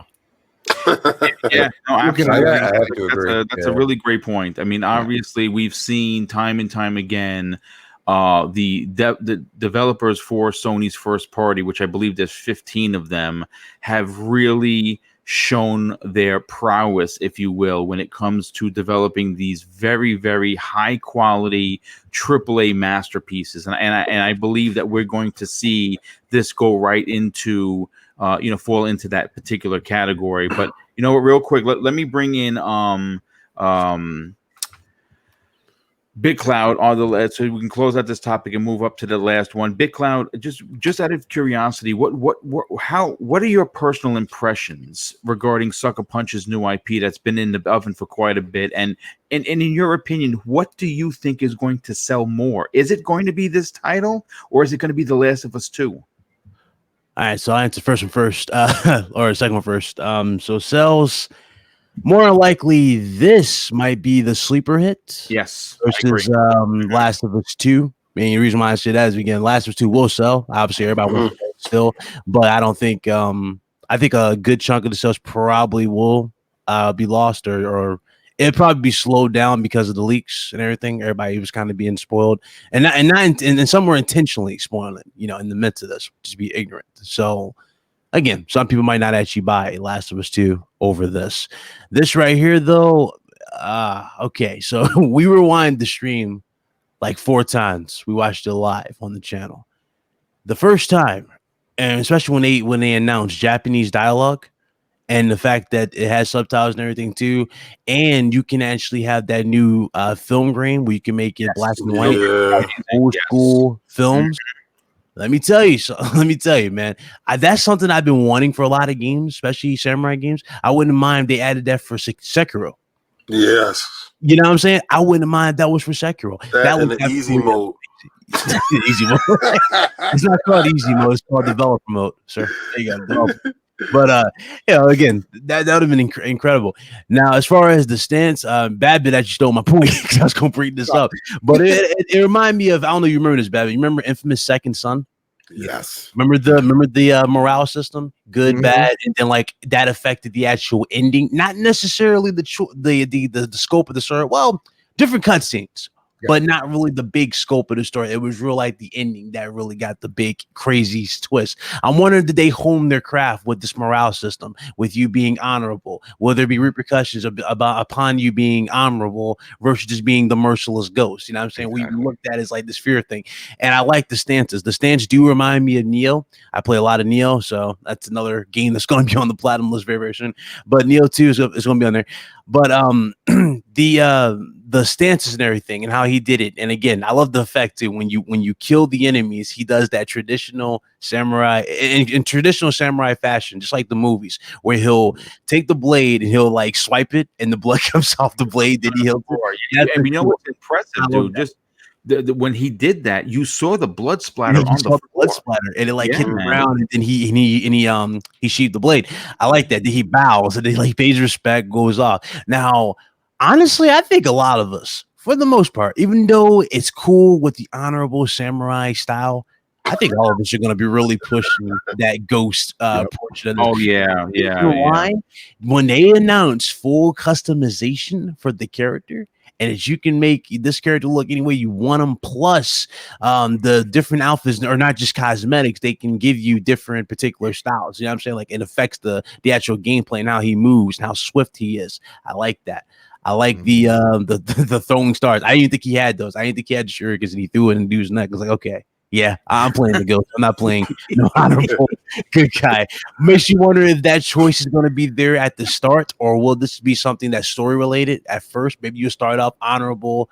Maybe what we saw at the first part is honorable, like it's a normal day in the woods type of thing, and then he becomes like a loner, and then that moral choice system kicks in. I think it's story driven because they showed you that he was the good guy and they came through and they weren't playing by the rules, and I think he got sick and tired of it, and you get a chance to get that aspect of him later.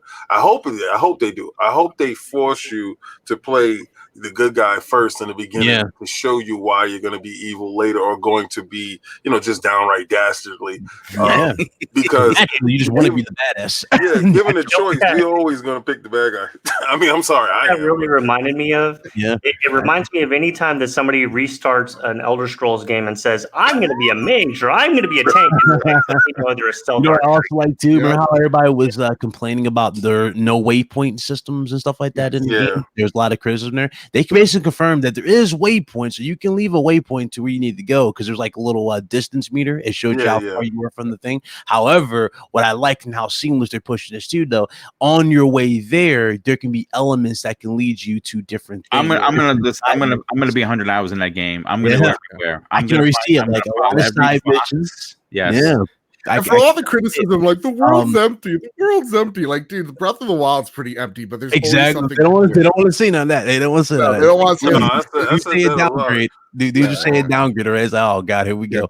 But, no, like the whole trick is like you have to. The developer knows every 15 seconds your brain has to do something differently. So trust me, the world's not empty. You're gonna be doing stuff. It's not empty.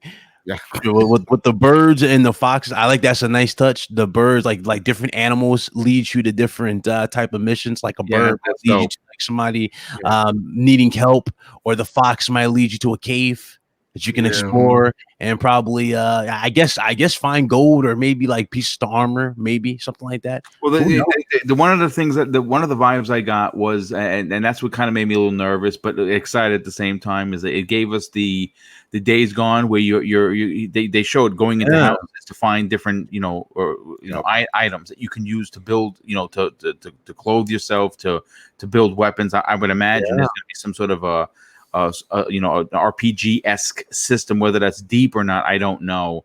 Yeah. But I will say that also brings it together, Boom. And I'm surprised nobody called this out. That soundtrack. Oh, it's ridiculous. It's incredible. I love that soundtrack. It makes it feel so authentic and it brings the world together. I love that. Also, the wind showing you directions where to go. I thought that was cool. That was a cool way. So if you leave a waypoint, the wind will like push you, go, hey guy, you gotta go to the left. You know, I like that. There is a waypoint system in here, but it's like they made him. They did a different style with it. They actually pushed it with the actual style of the game, and it's just like I love that.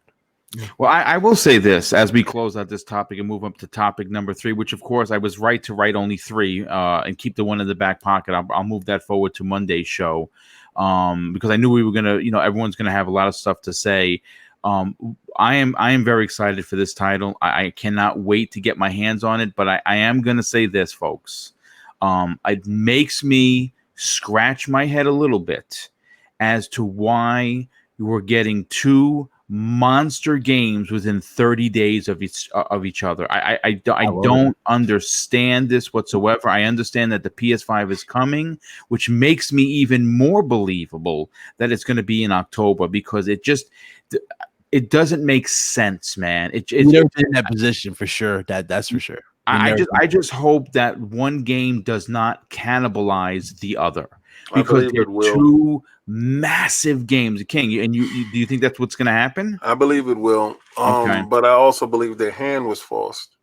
I do believe that I don't think that we were going to get these games until like around September, October.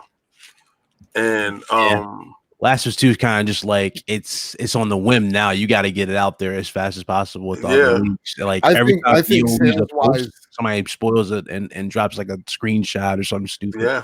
The Last of Us is more in trouble for like cannibalizing. I don't think so. They're two vastly different games, and like when you take a look at the state of play numbers, just like social metrics wise, the state of play video alone had almost 100,000 people watching it, and I think like GameSpot had over 30K watching it. So like, there's obviously interest in it.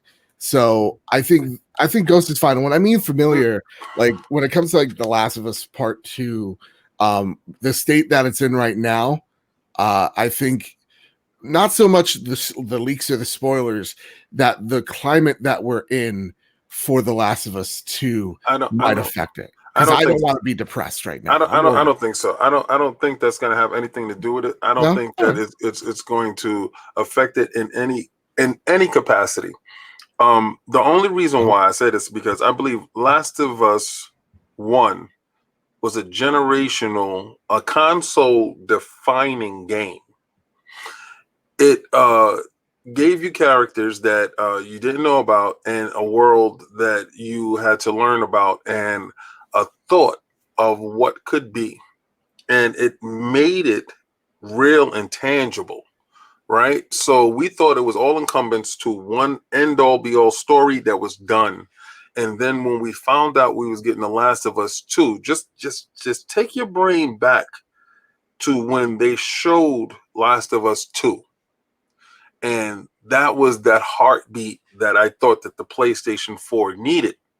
And it's still there now. Now, the big uproar was about when they took it off and they said indefinitely, they didn't know when it was going to release it, blah, blah, blah. And that gave it pause. But I do believe the 20 million plus people that actually partook in the game had something to do with the game.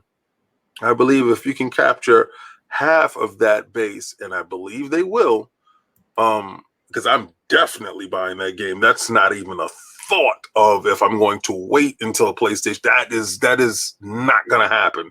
That game is out the store digitally. I don't give a damn how I'm gonna get it. I'm getting that game.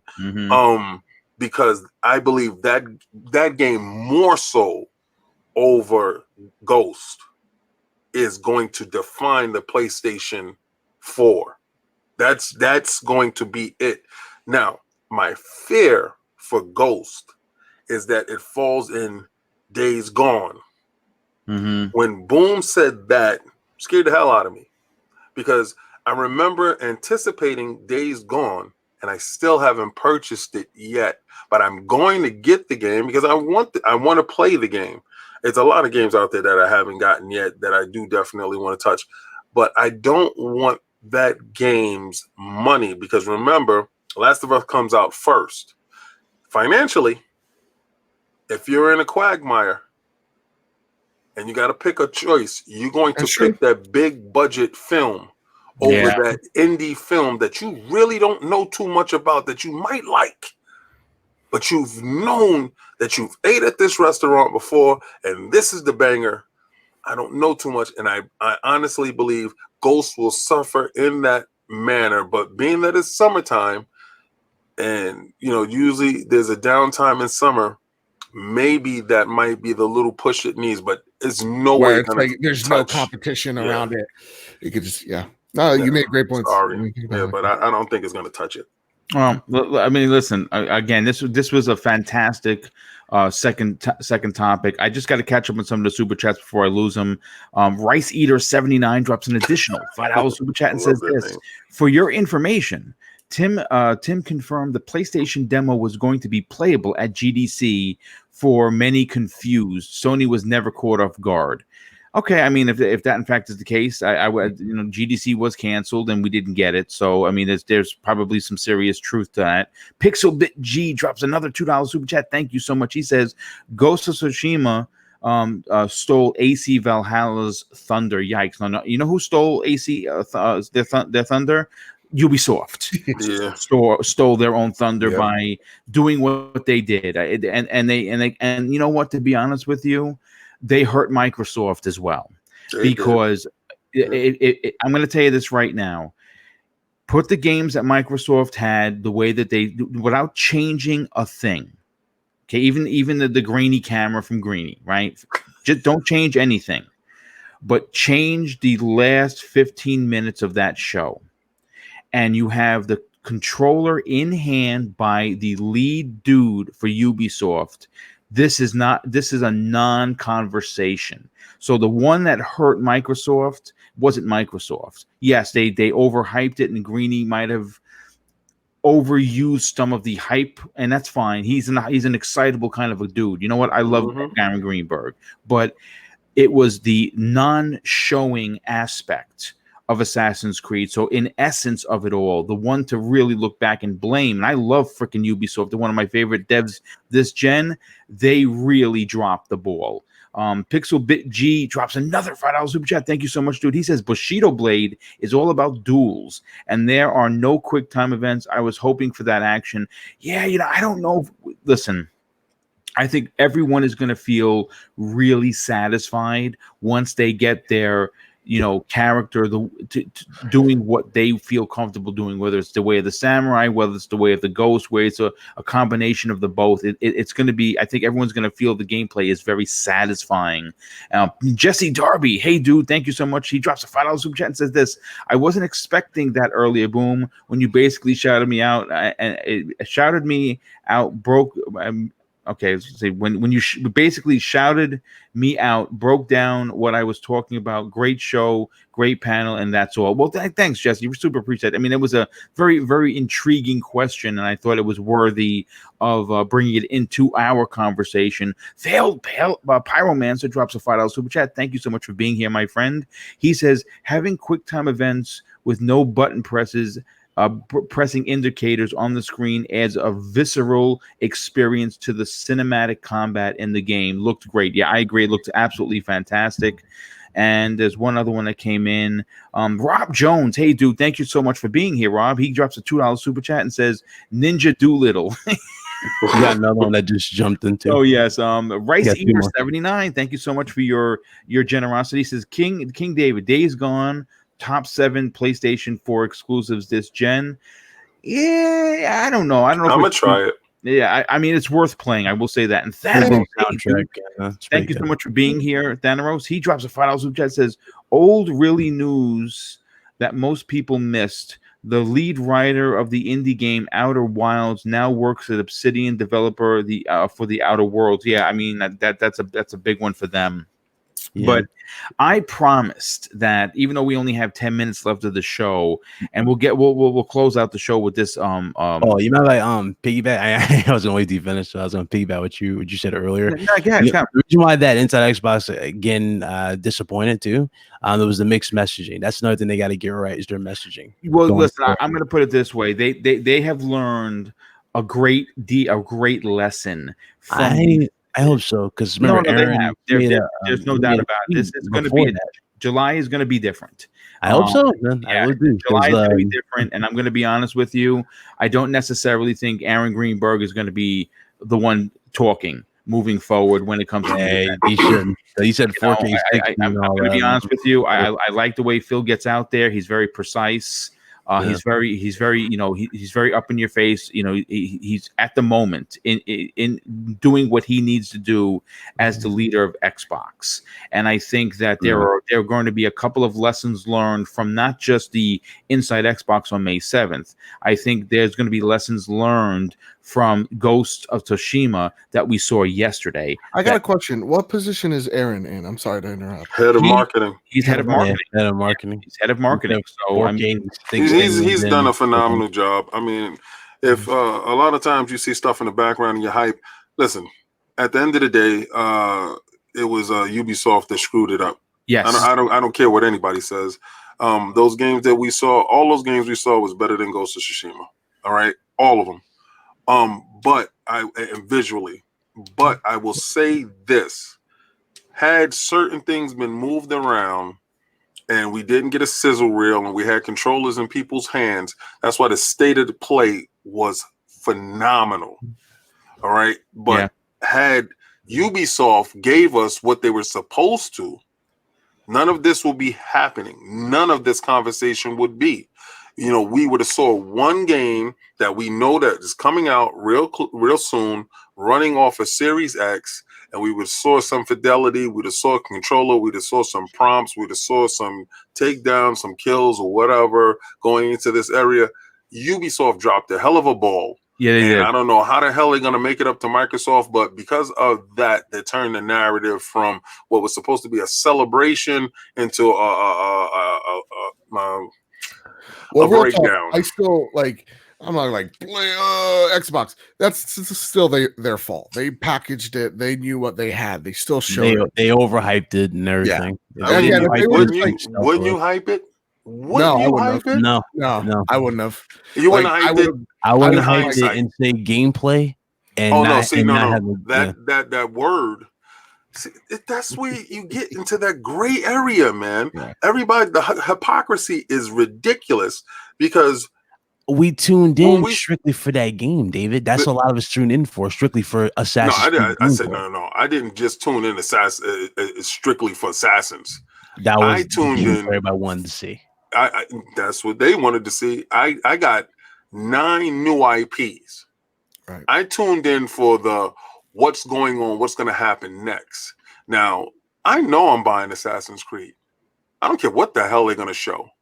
Be honest with you, I'm being real with you. I brought every Assassin's Creed from the PSP to the Vita, every last one. I know. I platinum the entire series. Yeah, I feel your pain. Yeah. Yeah, I know what I'm going to get. I know what I'm going to buy. But when you false advertise and you said that you're going to show this and then a day before you're not, that leaves the dude that you were working with in a lurch.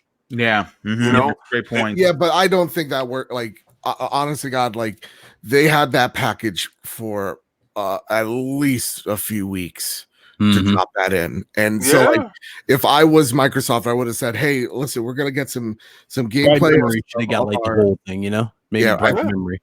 But I think it doesn't take away from what was shown. You know, narratives and words can change it. And when we use words like missteps and fumbles and stuff like that, no, a misstep and a fumble is they're showing something on the stage and they said that they're going to be doing something else and it's not gameplay. And he's saying he's trying to jump and you know it's different. The misstep and the fumble was you said one thing, and then when it got to showtime, it wasn't that from that one particular company. Well, I mean, again, even you take a look at a game like Scorn, I don't know what that game's going to look or play like. I just know it's going to be a Greiger, very inspired game. But like, if I was Aaron Greenberg at the time, hindsight being 2020, and again, this is like one mistake out of how many shows they have at the end of the year. It's going to be small peanuts compared. So like, if I would have said, hey, here a look at a few games that are coming out, coming out in the next 6 months, and we're going to have a glimpse, words are important, of what a Series X will do. And headlining will be the Assassin's Creed Valhalla trailer. When they're like, you're gonna see what the Xbox gameplay could do, and then like, yeah, it's that's when you're putting an I expectation. was mad as hell. Yeah, they gave us the same damn trailer with a little bit more than they gave us like 2 days before. Exactly. That's why I was frustrated. And dude said we saw a gameplay in between. I'm like, where? And like, remember when he threw the axes? Some people thought that was gameplay when he threw the axes. I don't know. You can't tell me. I think when he was lathering up his body inside the corner, inside the room, and he was putting the stuff on, I think that was the only gameplay that we actually saw. And it's not like this. Like, come on, we're better than this. We know what gameplay is. We know what a trailer is. We know CG, despite what we've seen this gen, is going to look even more insane next gen. But it's really that's the defining thing of the game is the game itself. And we know that the Series X is capable of greatness, right? Yeah, we want to see it. We're going and once we see it, guess what? Once we see it, anybody in chat that's freaking out, once we see it, once we see Halo, once we see the Master Chief in his old helmet, and Cortana's like talking to him and shit, we're gonna totally forget everything. Oh yeah, Like, absolutely. whoa, And this is the moment, because that's what these things are. Well, They're look. moments. Listen. I'm going to say this. We're gonna because we're already at past 2 hours, and I don't want to hold everybody up. It is Friday. I do just want to catch up on 2 of the super chats that just came in, and then I'm going to do the outros. But I want to close out with this. You know, we as people, when something happens to us, we always harken back to lesson learned, right? Like you know, you learn from your my father says, learn from your mistakes, son. That's what he used to tell me when I would make something. I'd make a boo-boo. Like when I was learning how to tape, when I was doing construction, working with my dad, I used to get the compound all over my chest because I wasn't strong enough to hold the compound in my hand. My father had forearms like Hulk Hogan's biceps. They were ridiculous. And he would be like, listen, you got to hold it out. And then slowly but surely, of course, I started getting big forearms, and I never got any compound on my chest anymore because I wasn't holding it up against me as I was floating the walls or whatever, right? So when I say learn from your mistakes, you know, some people also harken back to mistakes could be lessons learned. You know, I know it's the same principle, but Microsoft let me just tell you this. I have such faith that because Jarrett West is now in charge of pitching this brand to bringing it into the next generation, to doing what he did with, of course, Netflix, and doing what he did when he was with Xbox during the 360 days, there are great things coming. Misstep, fumble, whatever you want to say. What happened on May 7th, and I'm telling you this, and I'll give the knees up, as King says, if I'm wrong. This is never going to happen again because of the backlash that followed it. And I am telling you, we could thank Sony right now. Now, people may not want to admit this. But when we see what they bring in July, now we're thinking maybe it's the beginning of July. I don't think it's going to be the beginning of July. I think it's going to be somewhere towards the middle. And I think that what Microsoft is going to look at is they're going to see, one, how the tech demo was done, pull from that, and more importantly, they're going to look and see how Ghost of Tsushima was shown to the masses, how it was produced, even though it you know, watching it on the first stream, it didn't look as good as it should have. But I can guarantee you that they are going to pull cues from what Sony did, simply because the way it was presented, even though it was probably running at 30 frames watching it on YouTube, it still was impressive enough to sell you on a new IP. And I believe that narration with no one on the screen was brilliant. And I think that Microsoft should pull from that as well, and have someone from 343 do the exact same thing with Halo Infinite. Give us Halo Infinite gameplay, that we see stuff going on with actual real gameplay, with a narration from someone within Bungie. I'm gonna say Bungie. Oh my God, within 343 to explain the scene that we're seeing. And if they do that with not just Halo, if they do that with the Fable game that they're going to be showing, and the Perfect Dark, and whatever else surprises they have for us, we're all going to walk away saying, "Holy shit! Can next gen get here right now today?" But JD Gamer drops a $5 super chat. Thank you for your generosity, dude. It is honestly and truly greatly appreciated. He says, I can't wait till the last technical bits of these consoles are revealed so we can solely focus on the games. Great point, dude. I hope Microsoft blows our minds in July, and I believe they're going to really take it to the bank, if so to speak. Army Veteran drops an additional $5 super chat. Thank you for your service, but thank you for your generosity. He says, did Ascent show gameplay? Yes, it actually did. Yeah. And if so, did Microsoft false so he says this, if so, then Microsoft didn't false advertise. I mean, there was gameplay on quite a few of those trailers, not all of them, but some of them. But you know what, this has been a hellfire show. I am proud to say that we had iDizzy on today, making his debut on Breakfast with Boom.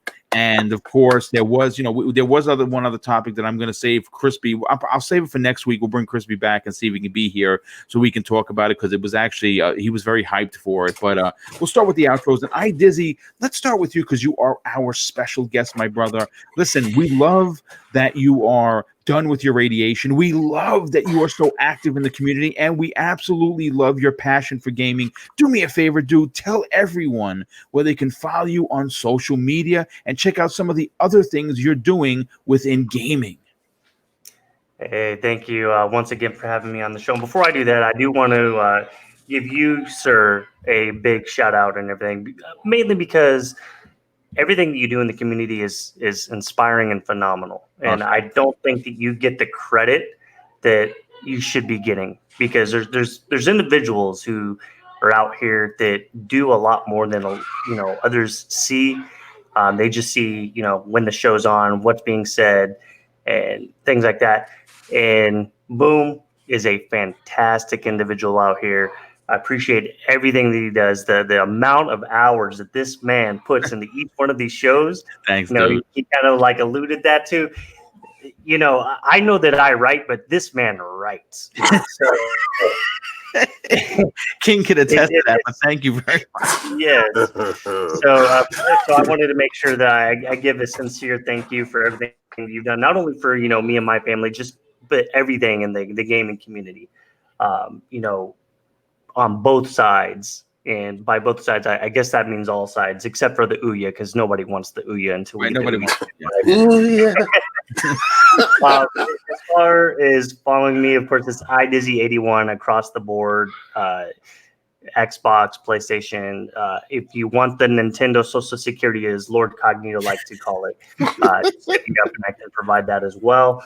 But of course, I will be over at lordsofgaming.net helping everybody out. We've got a phenomenal staff over there. Josh Redding is our editor-in-chief and everything. And of course, every Sunday, the Iron Lords podcast. I'll be in there watching for people yelling at each other and doing that name calling. That's when the hammer comes down like Thor. So, once again, thank you for having me on here. It was a pleasure. Oh, dude, it was great to have you here, man, and finally get you on. And this certainly will not be your last time. Love what you do and bring to the community. It's truly, truly inspiring. So thank you so much for taking the time to be here.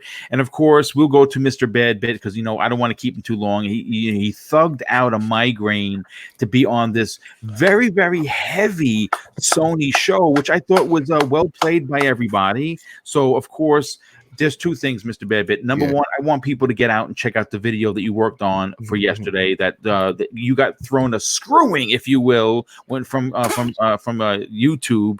But also, I want people to funnel in and check out your outstanding Trophy Room podcast, because not only is it for the players, by the players, like you always say, but more importantly, it is very level-headed, and you come at this at many situations, including Microsoft and Sony, from a perspective of real intelligent thinking, and I do appreciate that. So do me a favor, dude, tell everyone where they can follow you on social media, but more importantly, check out your outstanding YouTube channel.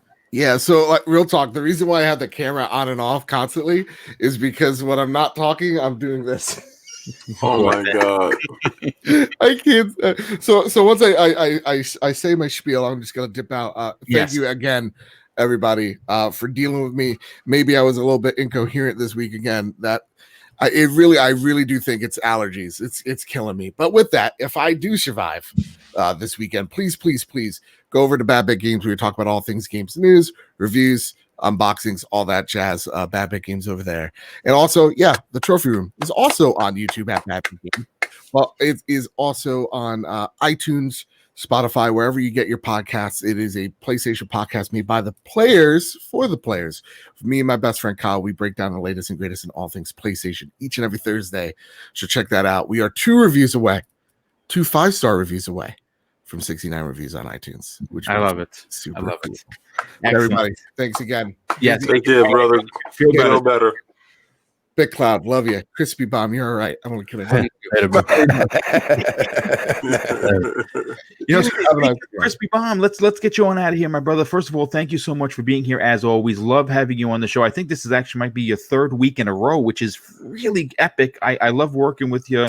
I love the points of contention you bring to each conversation. Do me a favor, dude. Tell everyone where they can follow you on social media, but more importantly, check out you and your cast of characters on a little indie show that's called Retro Renegades. Oh, thanks, Boom. Once again, it's always a pleasure. I mean, I love doing podcasting, especially with these gentlemen, as I like to call. We might throw some shots at each other, but in the end, we always respect each other. And I salute you guys, absolutely.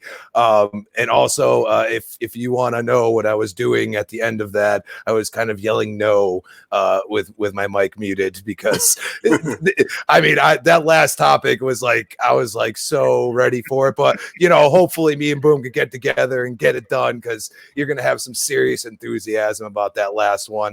But it's at Crispy Bomb on Twitter, Crispy Bomb 28 on Xbox Live. You can find me on the next podcast tomorrow night, 7 p.m. You can also find me on Retro Renegades Tuesday night, 7 p.m. It will be on Supersonic's channel.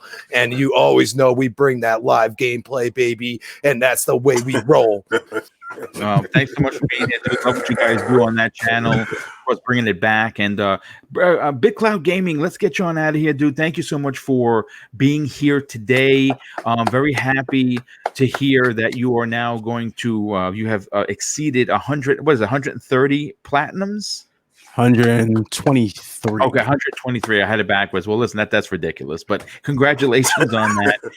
Listen, again, you brought it 100. A lot of great points. A lot of non-toxic, well-device points you brought up when talking about PlayStation and the two games that we got into today, and of course the demo. Do me a favor, dude. You got a big show happening today at 5 p.m. Eastern Standard Time. Tell everyone where they can check that show out, but more importantly, follow you on social media.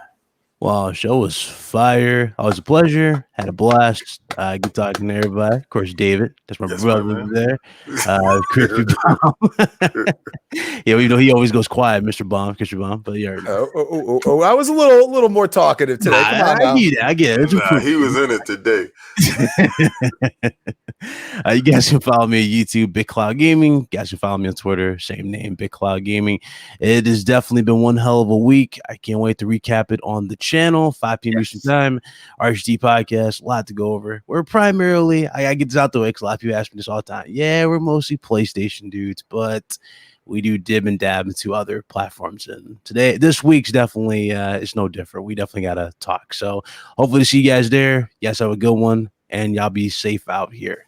Yes, thank you so much. And real quick, JD Gamer drops an additional $5 super chat and says it would be awesome if they demo the Slipspace engine and it looks better than the Unreal Engine 5 demo. That would cement Microsoft as the first true king of GFX. I mean, that'd be a good way to kind of put the kibosh on it. And our good friend Enrique drops a $2 super chat and says maybe MS got confused and showed us the Lockhart footage. Don't get petty, damn it. I think they showed him what his GPU does. Shots fired once again. Hashtag shots fired. But you're going to get off the show and say that, right? Yeah, I'll say this, folks. Thank you so much. We had over 400 people watching this morning. That's a big deal. This channel is still relatively small, and to have that many people show up is unbelievable. It really is humbling. And once again, the super chats, my goodness, you folks are just so utterly generous. I cannot thank you enough for providing the super chats that you do almost each and every show. So thank you from the bottom of my heart. And I will close out the show with something that people may find boring, but listen, made me a better an outro, boy. Oh my! I don't believe I almost King David. How the hell do I forget? Well, first of all, King. First of all, the most powerful voice on today's show. I can't believe I forgot, and that's shame on me for being a poor host. But listen, King, you obviously I was on the Iron Lord show for the tech demo, and we had a lot of fun with that. That was a big laugh riot. But you know, to make points really clear, your Sunday show is looking to be one of the best of the years.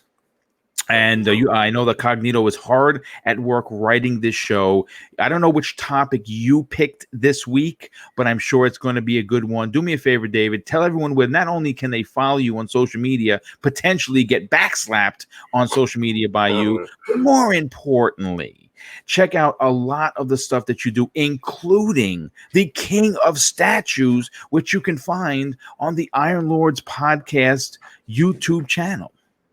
Well, thank you, Boom. First of all, I would like to thank the panel.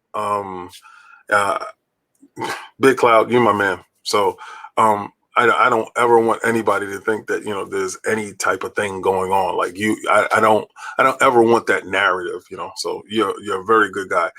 Dizzy, 100%. I support everything that you do. You are a hell of a dude, a true warrior. You are the word warrior. Crispy. I love your voice, man. I swear to God, I can't help it. I mean, wanting to hear you talk more. When you started botting, I was like, please let it fix. Come on. I appreciate it, man. Much love, dude. and Boom, like, I swear, like I said, your notes, everything, 100% down the line. Purely. I would love that work with you if I was an officer. I swear, details down the line, 100%. But you can catch me on Twitter at King David OTW, Iron Lords Podcast Sundays at 1 p.m. KOS during the week right now. Being we's having these reveals. It hasn't been a KOS up, but I got a couple of statues that just came in. And trust me, they go back to your childhood. Those statues will definitely be up next week. And I look forward to Breakfast with Boom. Hopefully I'll be on next week. Well, yeah, absolutely. Well, no doubt about that. But thanks again for everyone for being here. Obviously, super chat. Did I miss one? Would you mind reading out for somebody that I don't have it on my screen? Yeah, I know him because he messaged me. He's like, "Can you tell him to read my super chat?" Here it is. He's $2 super chat. He said Microsoft got confused and showed us. We saw that. We got him. Oh, wow. Why you say you didn't read it? Now that's weird. I definitely read that one. I said, "Don't be petty." So listen, you know what? We'll close out the show with something that I find to be very important. It was to me as a proper police officer who represented the 5 boroughs in the most honorable way. My father used to teach me when we were kids: treat others how you want to be treated, and it doesn't cost anything to be nice. You live by those rules, and I can guarantee you're going to have an awesome day. So take care, everyone. Have a fantastic weekend. Enjoy gaming on whatever console you own. And you know what? At the end of the day, just be nice to one another. It really does go a lot further, especially during the times we are living in. Take care, everyone, and have a fantastic weekend.